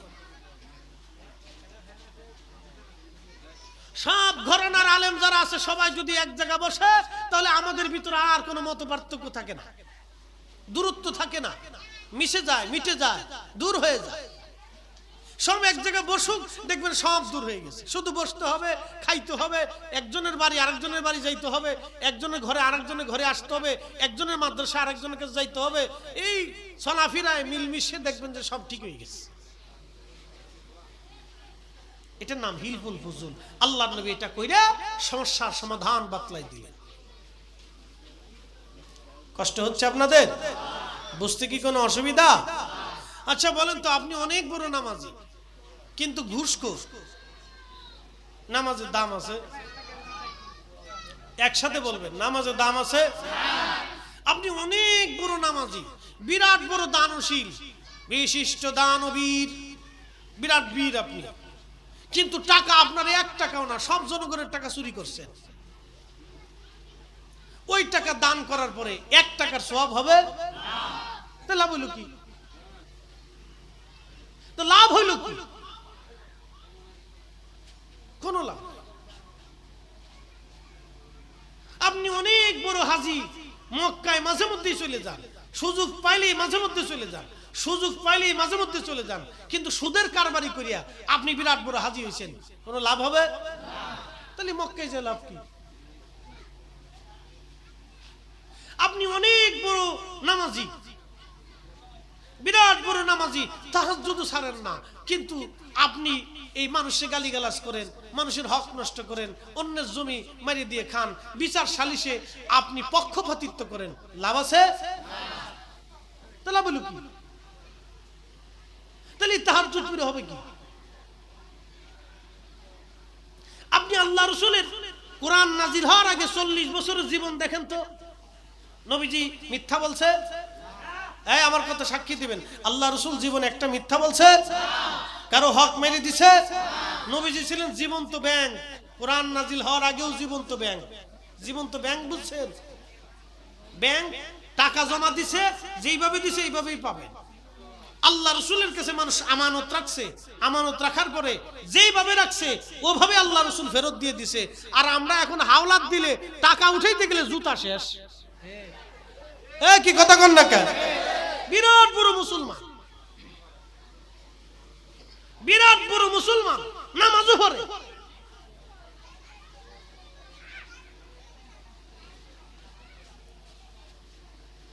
তো লাভ হইল কি? টাকা হাওলাত দেওয়ার পরে টাকা উঠাইতে যান শেষ। তার মোবাইলের টাকা শেষ, জুতা শেষ, জীবন শেষ, টাকা উঠাইতে উঠাইতে জান শেষ। পাবলিক এখন আর হাওলাত দিতে চায় না। আল্লাহ রাসূল বলেন, উম্মত রে, তোমরা কর্জে হাসানা দিবা, হাসানা নেওয়ার পরে কর্জ পরিশোধ করে দিবা, তাড়াতাড়ি ফেরত দিয়ে দিবা। উম্মত তাহা করলো না। এখন মানুষ আর কর্জে হাসানা দেয় না, এখন চলে গেছে সবাই সুদের কারবারিতে। ওই যে ঋণ উঠা, কিস্তি উঠা, কিস্তি আলারা কয় আসেন টাকা নিয়ে যান, কিন্তু লাভ দিবেন কত বুঝে যান। 100 টাকায় 10 টাকা, 1000 টাকায় 100 টাকা, লাখে 1000 টাকা। দিলে দেন, না দিলে চলে যান। যদি নিবেন, দিতে না পারলে বাড়ির গরু আর না হলে অন্য কিছু জমি জমা যা আছে সংলগ্নকারীতে বেশি হলেও আমার টাকা পরিশোধ করতে হবে। মানুষ এ বেলায় পারে, কিন্তু ভাইয়ের কাছ থেকে হাওলাত নিছে, 5 বছরও টাকা দিতে চায় না। দেবানি করিয়া তার জুতাও শেষ, মোবাইলের শেষ, সম্পর্ক শেষ, শেষ পর্যন্ত টাকা উঠাই দিয়ে মারামারি, কিলে ঝগড়া ফাসাদ, সালিশ দরবার নিয়ে বসতে হয়। এমিয়া, আমরা যদি রাসূলের সুন্নাত মেনে চলতাম তাহলে আজকে কিস্তির দোকানে যাওয়া লাগতো না।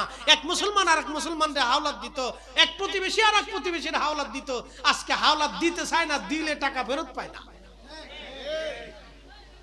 উচিত কথার ভাব নাই তো দেশে। এই অবস্থা চলতেছে। আমাদের পরিবর্তন কবে হবে আমরা জানি না, কবে পরিবর্তন হবে আমরা জানি না। আমরা যদি সুন্নাত মেনে চলতাম তাহলে আজকে আর ওই আপনার কিস্তির দোকানে যাওয়া লাগতো না, সুদের দোকানে যাওয়া লাগতো না। প্রিয় মুসলমান, কথাগুলি খুবই মনোযোগের সাথে কথাগুলি শুনবেন। আল্লাহু আকবার। দেখেন 40 বছরের পরেও না, আমি 40 বছর পরেও তো না, আল্লাহ রাসূলের আগে পরের কোনো বিষয় না, শুধু 40 বছরের একটা পরিসংখ্যান দিতেছি। রাসূল সবসময়ের জন্য আইব মুক্ত ছিলেন, নিষ্কলঙ্ক ছিলেন। আল্লাহু আকবার। তার চরিত্রে কোনো দাগ নাই, তিনি এত নিষ্কলঙ্ক ছিলেন। মক্কার মানুষ তাকে আল আমিন বলতো, বিশ্বাসী বলতো। একসাথে বলা যাবে আল্লাহু আকবার। কি বলতো? আল আমিন, আল আমিন।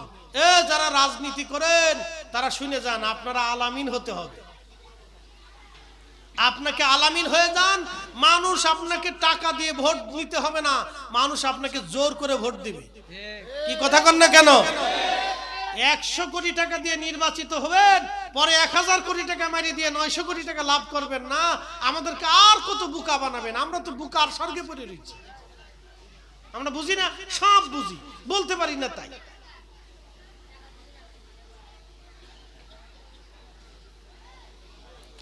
প্রিয় উপস্থিতি, এই জন্য আমাদের ভালো মানুষ দরকার, সমাজে ভালো মানুষ দরকার, ভালো মানুষ দরকার। আমাদের দেশে যারা রাজনীতি করে তাদের ওয়াজ শোনার দরকার, ওয়াজ দেওয়ার দরকার। কি কথা কন না কেন?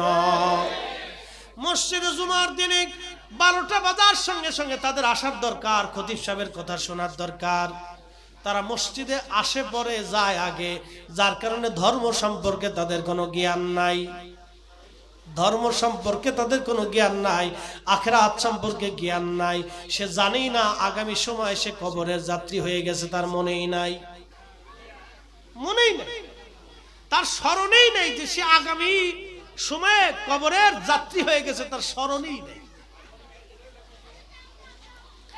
লাল খানের মুসলমান, হ্যাঁ অসুবিধা মতি সন্না তো কেউ চিনে না, লাল খানি চিনে। চট্টগ্রামবাসী, ও আচ্ছা আচ্ছা আচ্ছা ঠিক আছে, ঠিক আছে, দেব না, সময় সুযোগে দিয়ে দেবেন। ওই গজল শুনতে চায়, ভালো ভালো, এটা ভালো, শুনবেন। নাতে রসুল, কিছু শান, এগুলো শুনলে এগুলো হলো অন্তরের খোরাক, শোনা ভালো, আমি নিষেধ করি না, শুনবেন, যত পারেন শুনবেন।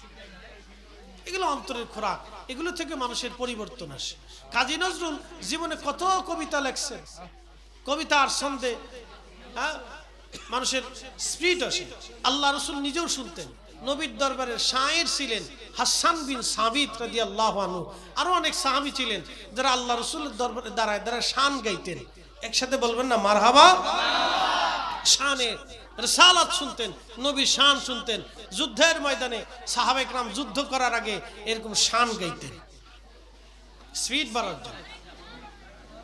তো স্পিড বাড়ার জন্য আপনারা শুনতে হয়, ভালো শুনবেন। একসাথে বলবেন আল্লাহু আকবার। তাহলে আমাদেরকে কি হতে হবে? মুসলমান হতে হবে, মুসলমানের মতো মুসলমান হতে হবে। সালাতুন ইয়া রাসূলুল্লাহ আলাইকুম সালামুন ইয়া হাবিবাল্লাহ। আহা সালাতুন ইয়া রাসূলুল্লাহ আলাইকুম সালামুন ইয়া হাবিবাল্লাহ আলাইকুম আল্লাহুম্মা সাল্লি আলা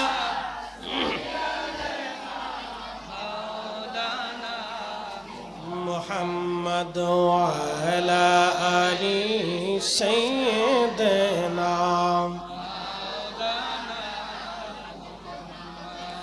আল্লাহ বানাইলেন কত জাতি,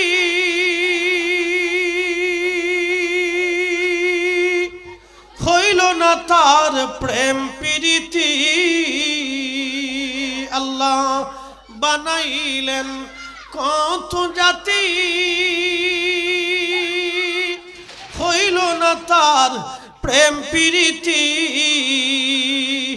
অবশেষে মানুষ বানায় প্রেমের কারণে, অবশেষে মানুষ বানায় প্রেমের কারণে। প্রেমের ডুরি বান্দরে মদিনার শনে, হাইরে প্রেমের ডুরি বান্দরে মদিনার শনে। মানুষ বানাইছে আল্লাহ প্রেমের কারণে, মানুষ বানাইছে আল্লাহ প্রেমের কারণে।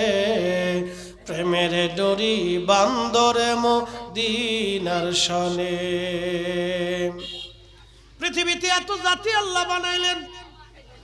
বিজ্ঞানের গবেষণায় বর্তমান পৃথিবীতে 4 লক্ষ প্রজাতির জীব জীবন আছে। কত লক্ষ? 4 লক্ষ। 4 লক্ষ প্রজাতির জীব জীবন আছে বর্তমান পৃথিবীতে। এই 4 লক্ষ প্রজাতির জীব এবং জীবন আল্লাহ বানাইলেন। এই 4 লক্ষ প্রজাতির জীব এবং জীবন একসাথে আল্লাহ চালাইলেন। তাদের খাবারের ব্যবস্থা করলেন, তাদের শ্বাস প্রশ্বাসের ব্যবস্থা আল্লাহ করলেন, একটা দিয়ে একটা আল্লাহ চালাইলেন। পৃথিবীর অনেক জীব জীবন সম্পর্কে আমাদের তেমন কোনো ধারণা নাই, আমাদের জানার বাহিরে চলে গেছে। সমুদ্রের গভীরে প্রতিনিয়ত কি হয় আমরা জানি না, নদীর গভীরে প্রতিনিয়ত কি হয় আমরা জানি না, জঙ্গলের ভিতরে প্রতিনিয়ত কি হয় আমরা জানি না। সব কিছুর খবর একসঙ্গে যিনি রাখেন সেই মালিকের নাম কি? না না, একসাথে বলেন কে? তাহলে বলেন সেজদা দিব কাকে? জিকির হবে কার? ইবাদত হবে কার? এতে বুঝে গেছে না? একবারে সহজ। আমরা ফিরে যাব কার কাছে? আবার বলতেছি, সূত্র সহজ, a square plus b square. আমরা ফিরে যাব কার কাছে? আল্লাহর কাছে। কি নিয়ে যাব? মিষ্টি নিয়ে যাব। তাইলে প্রসিদ্ধ ঈমান, সহিহ বিশুদ্ধ ঈমান, আকাইদে আহলে সুন্নাত এবং বিশুদ্ধ আমল। কি কথা কোন ঠিক কি না? খাঁটি আমল নিয়ে কবরে যেতে হবে। এর বিকল্প আর কোনো রাস্তা নাই। টাকা পয়সা নিয়ে যাওয়া যাবে, সুযোগ আছে? যদি 5000 কোটির মালিক হন, এই টাকা দিয়ে লাভ হবে? আহা, কিয়ামত কায়েম হবে। আমি বুঝাইতেছি আপনাকে, অ্যাটেনশন, মনোযোগ দেন। কিয়ামত কায়েম হয়ে গেল, কিয়ামত কায়েম হয়ে গেছে। জমিনে যাহা আছে সব আল্লাহ বের করে দিলেন। বলে জমিনে কি আছে? মাটির নিচে স্বর্ণের খনি আছে, মুক্তার খনি আছে, হীরার খনি আছে, জহরত আছে। খনিজ সম্পদ যাহা আছে সব বেরিয়ে যাবে। সেই দিন ধনী ব্যক্তিরা বলবে, আহা, এই সম্পদের জন্য, টাকার জন্য আমি অন্যের জমিন কেড়ে নিয়েছিলাম, অন্যের মাল নিয়েছিলাম, আমার কর্মচারীর বেতন আমি ঠিক মতো দেই নাই, তারে বোনাস দেই নাই। কর্মচারীর বেতন হওয়ার কথা ছিল 20,000, তারে ঠকাই দিলাম মাত্র 15,000। 5,000 টাকা আমি মেরে দিলাম। আমি দুনিয়ার এই সম্পদের জন্য ঘুষের কারবারি করলাম, দুর্নীতির কারবারি করলাম, অন্যের হকগুলি মেরে দিলাম। আহা, এই সম্পদ আজকে আমাদের পায়ের কাছে পড়ে আছে, কেউ ধরে না, কেউ লড়ায় না, কেউ নেয় না। ওই সম্পদ নিয়ে মারামারি কইরা খুন খারাপি যারা করছিল তারা ওই দিন আফসোস করে বলবে, আহারে এই সম্পদের জন্য আমি আমার ভাইকে মেরে ফেলে দিয়েছিলাম, আমি আমার বন্ধুরে মারছিলাম, আমি আমার প্রতিবেশীরে মারছিলাম, আজকে এই সম্পদ পড়ে রইছে, ধরার মতো কেউ নাই।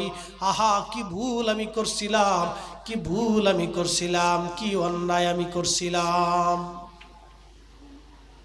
সেই দিন মানুষগুলি আফসোস করবে, আহা এই সম্পদের জন্য আমি মানুষ খুন করছিলাম, এই সম্পদের জন্য আরেকজনের মাথায় বাড়ি দিয়েছিলাম, এই সম্পদের জন্য আমি আরেকজনের সম্পদ কেড়ে নিয়েছিলাম, এই সম্পদের জন্য আরেকজনকে আমি ধমক দিয়েছিলাম, গালি দিয়েছিলাম, এই সম্পদের জন্য আমি দুনিয়াতে কত পড়াপড়ি মারামারি কারাকারি করেছিলাম, ঘুষ খাইছিলাম, সুদ খাইছিলাম, দুর্নীতি করছিলাম। আহা এই সম্পদ আজকে কেউ ধরে না। কত হীরা জহরত, মানি, মুক্তা, স্বর্ণ, কত কিছু আস পড়ে রয়েছে, কেউ ধরে না। সেই দিন আফসোস করতে থাকবে, আহা সেই দিন সবে আল্লাহর দিকে দৌড়াইতে থাকবে, সেই দিন সব আল্লাহর দিকে দৌড়াইতে থাকবে।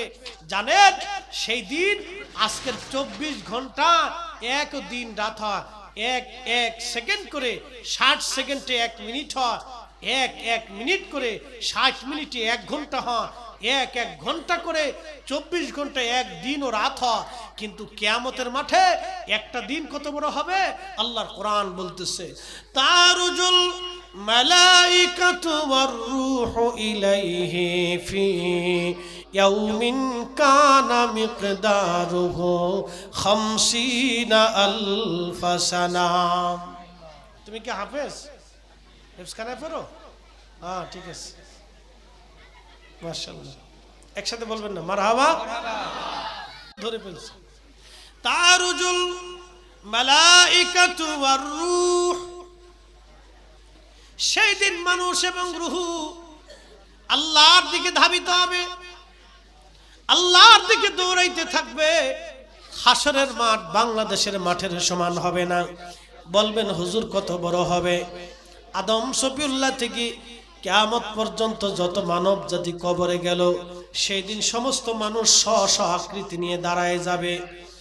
সৃষ্টির প্রথম থেকে কিয়ামত পর্যন্ত যত জিন, আহা তার নিজস্ব আকৃতি নিয়ে কিয়ামতে দাঁড়ায় যাবে। আল্লাহ সৃষ্টির প্রথম থেকে কিয়ামত পর্যন্ত যত ফেরেশতা, সেই দিন আল্লাহর হাসরের ময়দানে তাদের নিজস্ব আকৃতি নিয়ে দাঁড়ায় যাবে। পৃথিবীর যত পশু পাখির আছে সেই দিন আল্লাহর দরবারে কিয়ামতের মাঠে দাঁড়ায় যাবে। এবার বুঝেন তো ওই মাঠটা কত বড় হবে? 2-10টা পৃথিবীর সমান এক জায়গা করলেও হবে না, তারও চাইতে বিরাট বড় মাঠ হবে। কত বড় হবে আমার জানা নাই। এই বিরাট বড় মাঠে সেই দিনগুলি কত বড় হবে আল্লাহর কোরআন বলতেছে, আমার বান্দারা শোনো, সেই কিয়ামতের মাঠের দিন হবে দুনিয়ার 50,000 বছর, দুনিয়ার 50,000 বছর এক জায়গা করলে যত বড় হবে, হাসরের একটা দিন হবে তত বড়, হাসরের একটা দিন হবে তত বড়। সেই দিন কত বড় দিন, সেই দিনের লক্ষ লক্ষ বছরও পার হতে পারে। কি কঠিন হবে সেই দিন, আহা কত কঠিন হবে সেই দিন। কুত্তার বিচার হবে সেই দিন, কুত্তার বিচার হবে। বলে হুজুর এটা কি বলতেছেন? হ্যাঁ কুকুরের বিচার হবে। বলছিলাম দক্ষিণ পাড়ার কুকুর উত্তর পাড়ার কুকুরকে মারছিল। আল্লাহর আদালতে বলবি, ইয়া রাব্বি দুনিয়াতে আমাদের কোনো আদালত ছিল না, আল্লাহ দুনিয়াতে আমাদের কোনো উকিল মুক্তার ছিল না, ব্যারিস্টার জজ ছিল না, আল্লাহ মাতবার সর্দার পুলিশ সেনাবাহিনী আমাদের দুনিয়াতে ছিল না। আল্লাহ দক্ষিণ পাড়ার কুত্তা আমার মারছিল খুব, ওর এলাকায় গেছিলাম খাইতে, আমার খুব কামড়াইছিল। আল্লাহ আজকে তোমার কাছে বিচার চাই, তুমি মালিক ইয়াউমিদ্দিন, তুমি বিচার দিনের মালিক। আল্লাহ আজকে আমার ফয়সালা করে দাও, ও কেন কামড়াইছিল আল্লাহ সেই বিচার আজকে করো। কি ভাবতেছেন কুত্তার বিচার হলে আপনি সারা পাবেন? কখনোই না, অসম্ভব।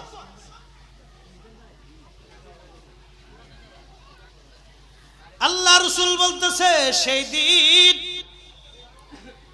কুত্তাকে আল্লাহ ডেকে বলবে, কুকুর তোমারে যেমনে কামড়াইছিল তুমি সেইভাবে তারে কামড়ায় দাও। সেই দিন কুত্তা কুত্তারে কামড়ায় দিয়ে বিচার নিয়ে নিবে। আর তার সাথে সাথে আল্লাহ তাদেরকে মাটি বানাই দিবে। এই দৃশ্যখানা দেখার পরে মানব জাতির মধ্যে যারা অপরাধ করে কিয়ামতে দাঁড়াবে, তারা সেই দিন হাত কামড়াবে। কি কামড়াবে? হাত গোশতগুলি কামড়ায় কামড়ায় টেনে ছিঁড়ে ফেলবে আর বলবে, হায় আফসোস, আমরা মানুষ না হয়ে শিয়াল কুত্তা হলেও ভালো হতো, অন্তত আজকে মাটি হয়ে যেতে পারতাম, জাহান্নামে যাওয়া লাগতো না। আল্লাহ আমাদেরকে মাটি বানাই দিতেন, জাহান্নামে যাওয়া লাগতো না। যেন মানুষ হতে হবে, মুসলমান হয়ে তারপরে কবরে যেত।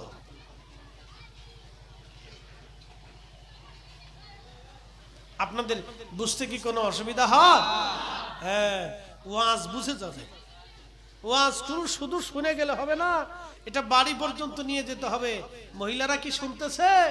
এরা খুব স্টার জলসার ভক্ত। হ্যাঁ, কেমনে সাজন গোজন করতে হবে খালি খালি পাগল, কিন্তু শাশুড়ির বেলায় আর পাগল হয় না, তখন কে বুড়া বেড়ি মরে না। মহিলা, তোমাকে আল্লাহর আদালতের জবাবদিহিতা করতে হবে। এই বৃদ্ধ নারীর সারা জীবনের পরিশ্রমে তুমি আজকে সংসার পাইছো, তুমি তার প্রতি কৃতজ্ঞ থাকবা।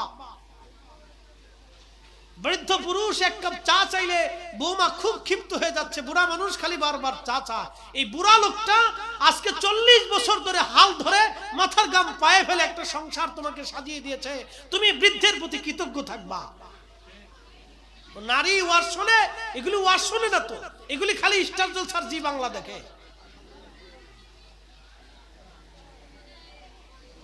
এগুলি ভালো কাজে নাই, খালি অকাজে আছে।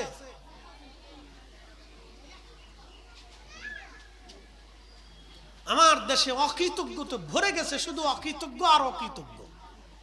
এই জন্য আল্লাহ বলছে মানুষ বড় অকৃতজ্ঞ, মানুষ বড় অকৃতজ্ঞ। কুত্তারে খাবার দিবেন, ও আপনার দরজা ছাড়বে না।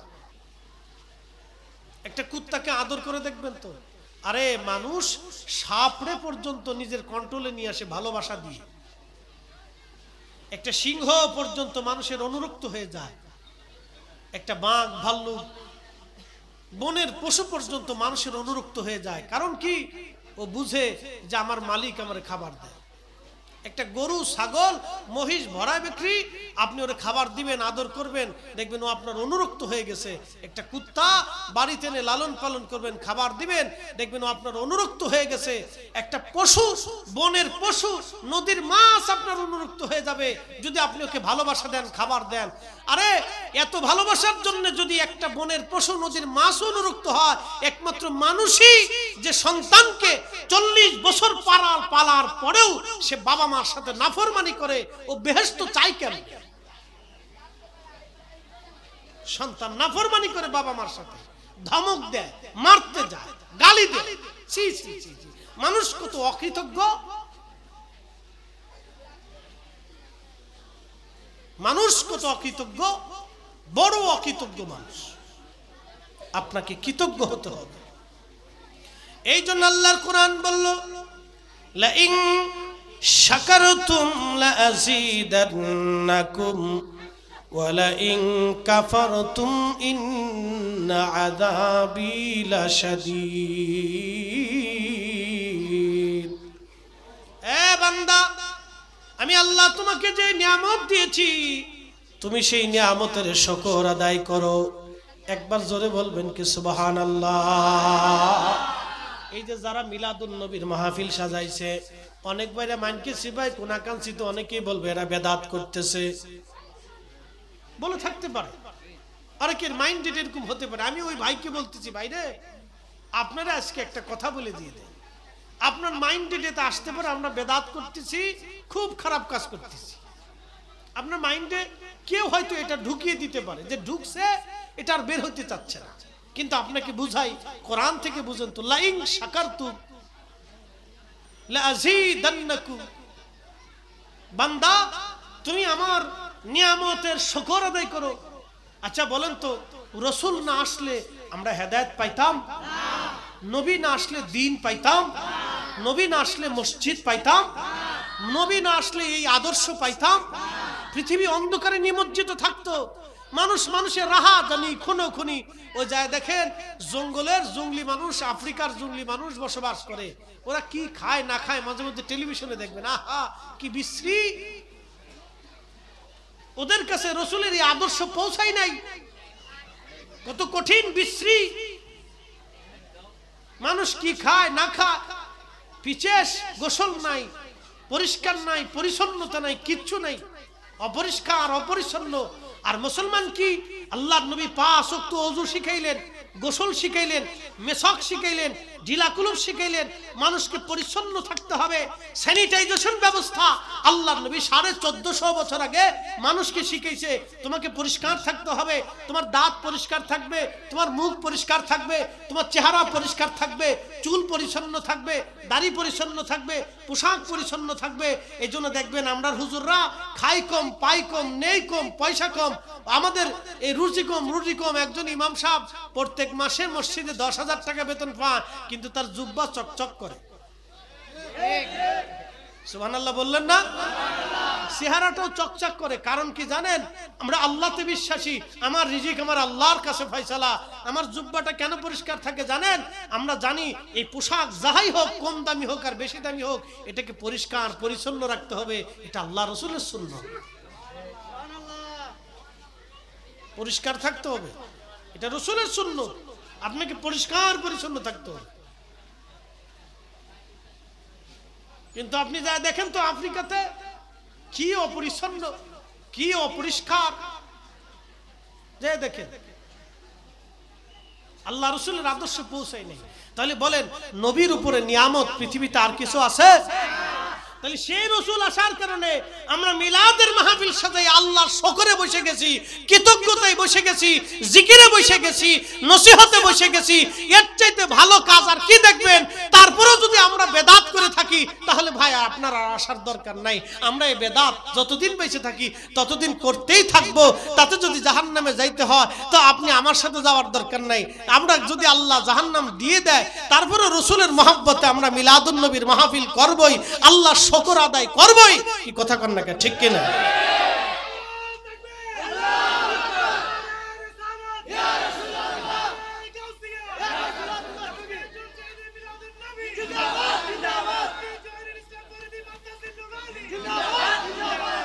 لئن شكرتم لأزيدنكم ولئن كفرتم إن عذابي لشديد।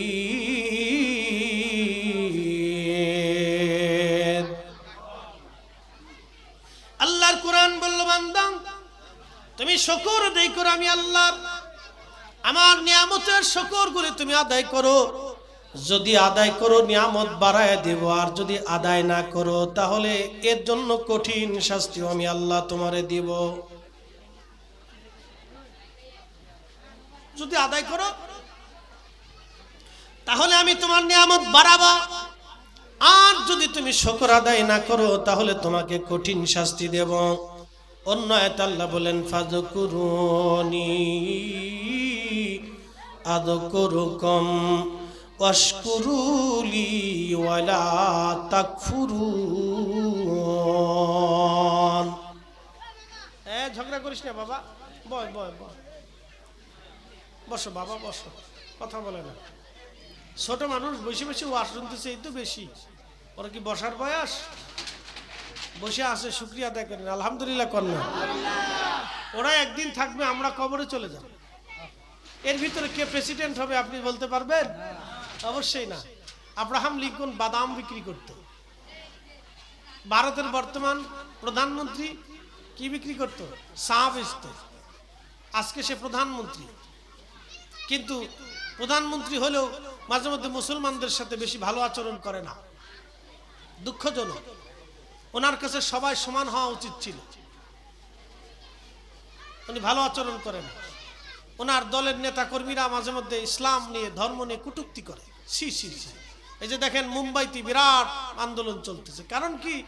একজন ধর্মগুরু আমার রসুলের চরিত্র নিয়ে বাজে কথা বলছেন। আচ্ছা বলেন তো, আমরা কোনো হিন্দু ধর্মগুরু, কোনো মন্দির, তাদের কোনো দেবতা নিয়ে আমরা কোনো আলেম কোনোদিনও বাজে কথা বলছি আপনাদের দেখছেন? কোনো ওয়াজে আপনারা শুনছেন? কখনোই না। ইসলাম এটা শিখাই নেই। ইসলাম বলছে উদউ, তোমরা মানুষকে ডাকো ইলাল্লাহি, আল্লাহর দিকে। হ্যাঁ, মাউইজাতিল হিকমাতি ওয়াল হাসানা, হিকমত দিয়ে ডাকো এবং সুন্দর শব্দমালা দিয়ে ডাকো। উদউ ইলা সাবিলি রাব্বিকা বিল হিকমাতি ওয়াল মাউইজাতিল হাসানা, তোমরা হিকমত দিয়ে, কোরআন হাদিস দিয়ে, সুন্নাহ দিয়ে আর মাউইজাতিল হাসানা, তোমরা ওয়াজ করার সময় মানুষকে সুন্দর সুন্দর শব্দ দিয়ে ওয়াজ নসিহত করে আল্লাহর দিকে ডাকো। একসাথে বলা যাবে না সুবহানাল্লাহ? আল্লাহ নিজে শিখিয়েছেন। ফেরাউনের কাছে আল্লাহ মুসা আলাইহিস সালামকে পাঠিয়েছেন, মুসা তুমি ফেরাউনের কাছে যা দাওয়াত দাও। কিন্তু মুসা আলাইহিস সালাম তো একটু রাগী ছিলেন, এখন যায় কি ঝগড়া ফাসাদ বাধা দেয় কিনা, আল্লাহ ডাক দিয়ে বলেন, মুসা রে তুমি কিন্তু নরম ভাষায় তার কাছে দাওয়াত পৌঁছাবা। আল্লাহু আকবার বললেন না? কি ভাষা? নরম ভাষা। এজন্য আপনারা কোনোদিনও দেখবেন না আমরা কোন ধর্ম নিয়ে, ধর্মগুরু নিয়ে, কোন ধর্মের এই আপনার কি বলে দেবতা নিয়ে আমরা বাজে কথা বলি না। কারণ এটা বললে ওই ধর্মের মানুষের হৃদয়ে আঘাত লাগে। কারো আঘাত দিয়ে ধর্ম প্রচার করতে হয় না, আল্লাহ রাসূল কখনো করেন নাই। কিন্তু তারা যখন আমার রাসূলকে নিয়ে বাজে কথা বলে তখন আমাদের অন্তরে কষ্ট লাগে। যার কারণে মুম্বাইতে আজকে, মহারাষ্ট্রে লক্ষ লক্ষ মুসলমান আজকে আন্দোলনে নেমে গেছে। কথা বলেন ঠিক না বেঠিক? এটাকে আমরা চরম নিন্দা করি। একজন ধর্মগুরুর কাছ থেকে এগুলো আশা করি না। এদেরকে কে ধর্ম শিখিয়েছে আমরা জানি না।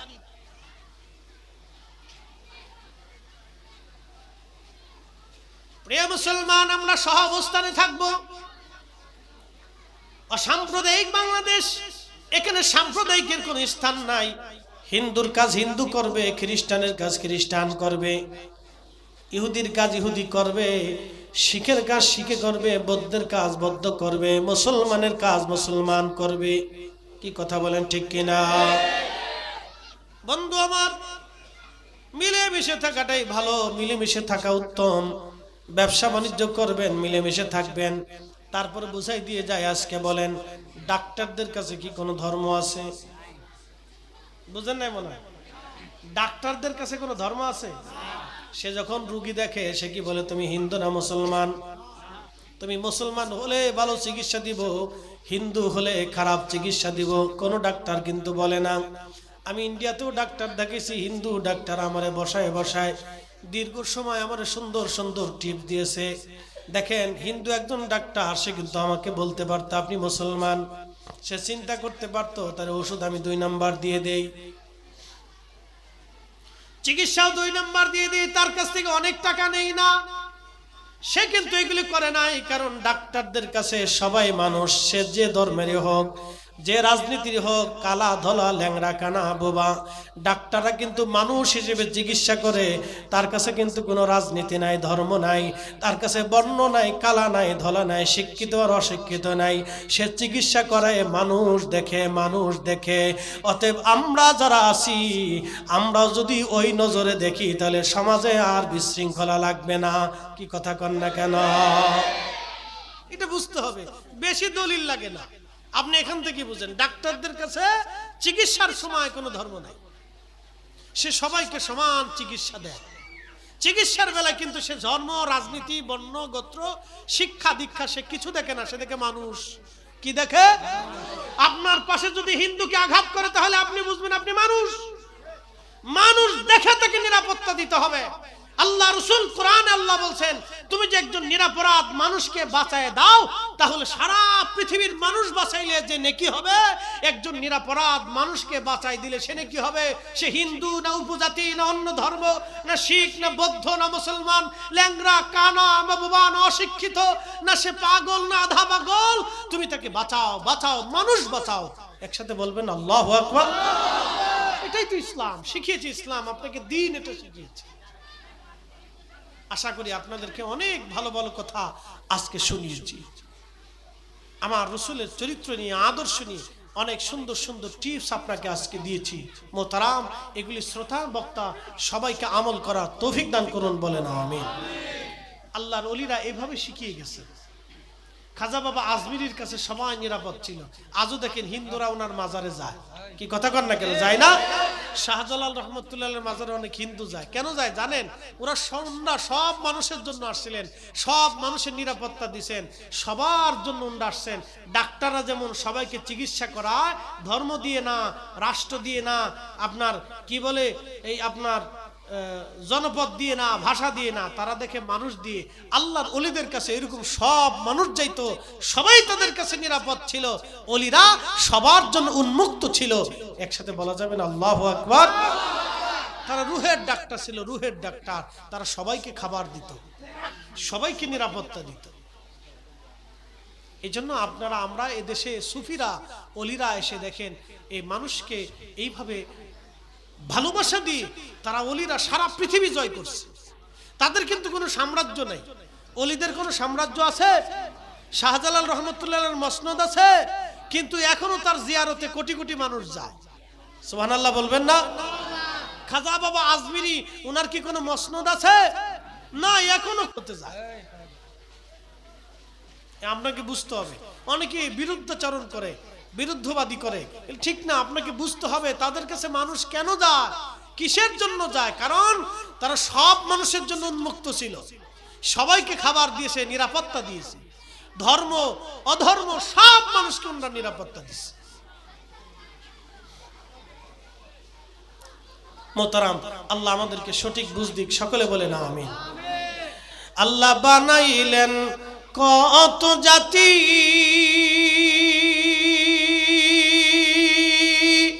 হইল না তার প্রেম প্রীতি,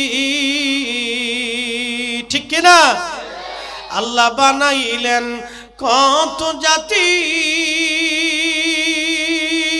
হইল না তার প্রেম প্রীতি, অবশেষে মানুষ বানায় প্রেমের কারণে, প্রেমের ডুরি বান্দরে মদিনার শনে, প্রেমের ডুরি বান্দরে মদিনার শনে। আল্লাহ মানুষ বানাইছে আল্লাহ প্রেমের কারণে, মানুষ বানাইছে আল্লাহ প্রেমের কারণে, প্রেমের ডুরি বান্দরে মদিনার শনে। উপস্থিতি আমার, আল্লাহ আমাদেরকে এগুলি বুঝার তৌফিক দিক, আমল করার তৌফিক দিক। আমাদেরকে মানুষের মতো মানুষ হতে হবে। আবার বলে দিয়ে যাই, কোটি টাকা বাড়ি গাড়ি জমিদারি রেখে যে কোনো লাভ নাই। এমন একটা সন্তান রেখে যান যে সন্তান আদর্শবান হবে, মানুষের মতো মানুষ হবে। সন্তানদেরকে ওইভাবে তৈরি করে যান, আত্মীয় স্বজনদেরকে ওইভাবে তৈরি করে যান। আল্লাহ আমাদের তৌফিক দান করুন, বলে না আমিন।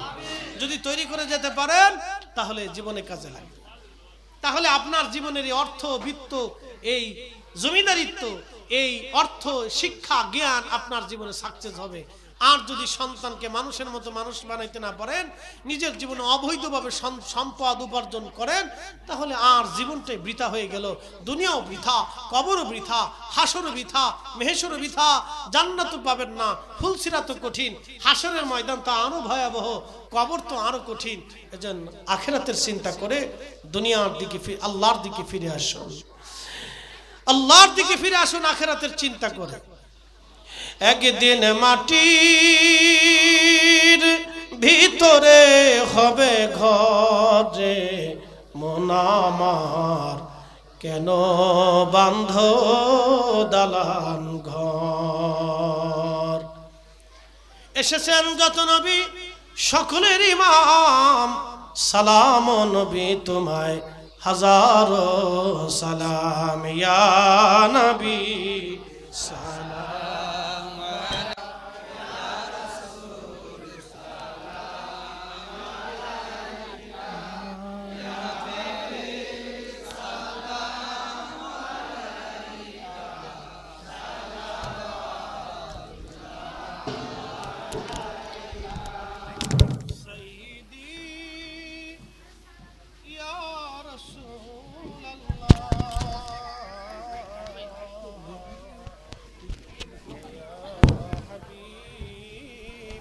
और गौसल आज़मात भंडारी ताजदारे हकीकत पहला को सलाम मुस्तफ़ा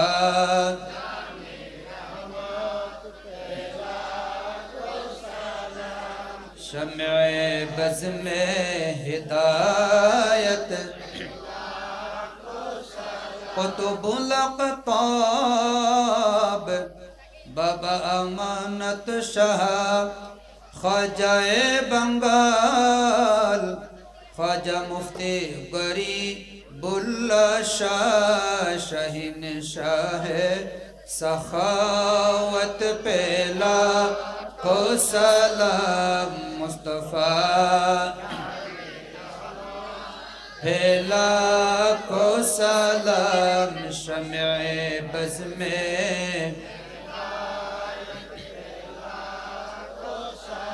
या इलाही सदक़े मिलाद रसूल ये सलामी आजिज़ाना हो कबूल मदीने के चाँद लाखों सलाम मदीने के चाँद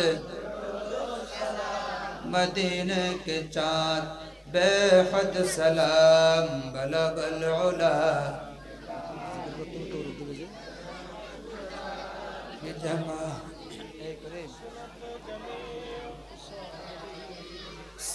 অথবা দাঁড়াবো ধৈর্যের সাথে সবাই পাবেন ইনশাআল্লাহ রিজিক আল্লাহর পক্ষ থেকে আসে যাহা পাবেন সেটাই আলহামদুলিল্লাহ শুকরিয়া আদায় করবেন একটু জিকির করেন আল্লাহ আল্লাহ আল্লাহ আল্লাহ আল্লাহ আল্লাহ আল্লাহ আল্লাহ আল্লাহ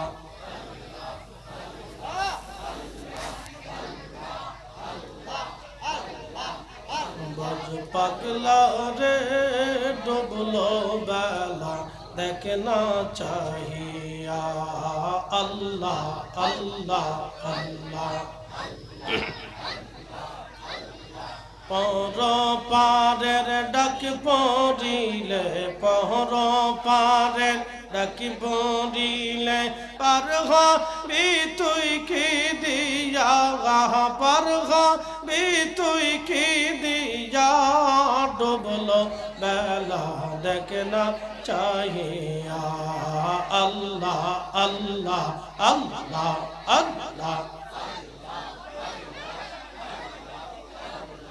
সাদের জীবন হেলায় হেলায় শেষ হইতে চলিল নামাজ রোজা জিকির ফিকির কে সইনা কি হইল রং তামা শাহিদিন কাটাইলা রং তামা শাহিদিন কাটাইলা আল্লাহর তালাশ করলা না আল্লাহর জিকির করলা না ডুবলো বেলা দেখে না চাহিয়া আল্লাহ আল্লাহ আল্লাহ আল্লাহ আল্লাহ আল্লাহ লা ইলাহা ইল্লাল্লাহ মুহাম্মাদুর রাসূলুল্লাহ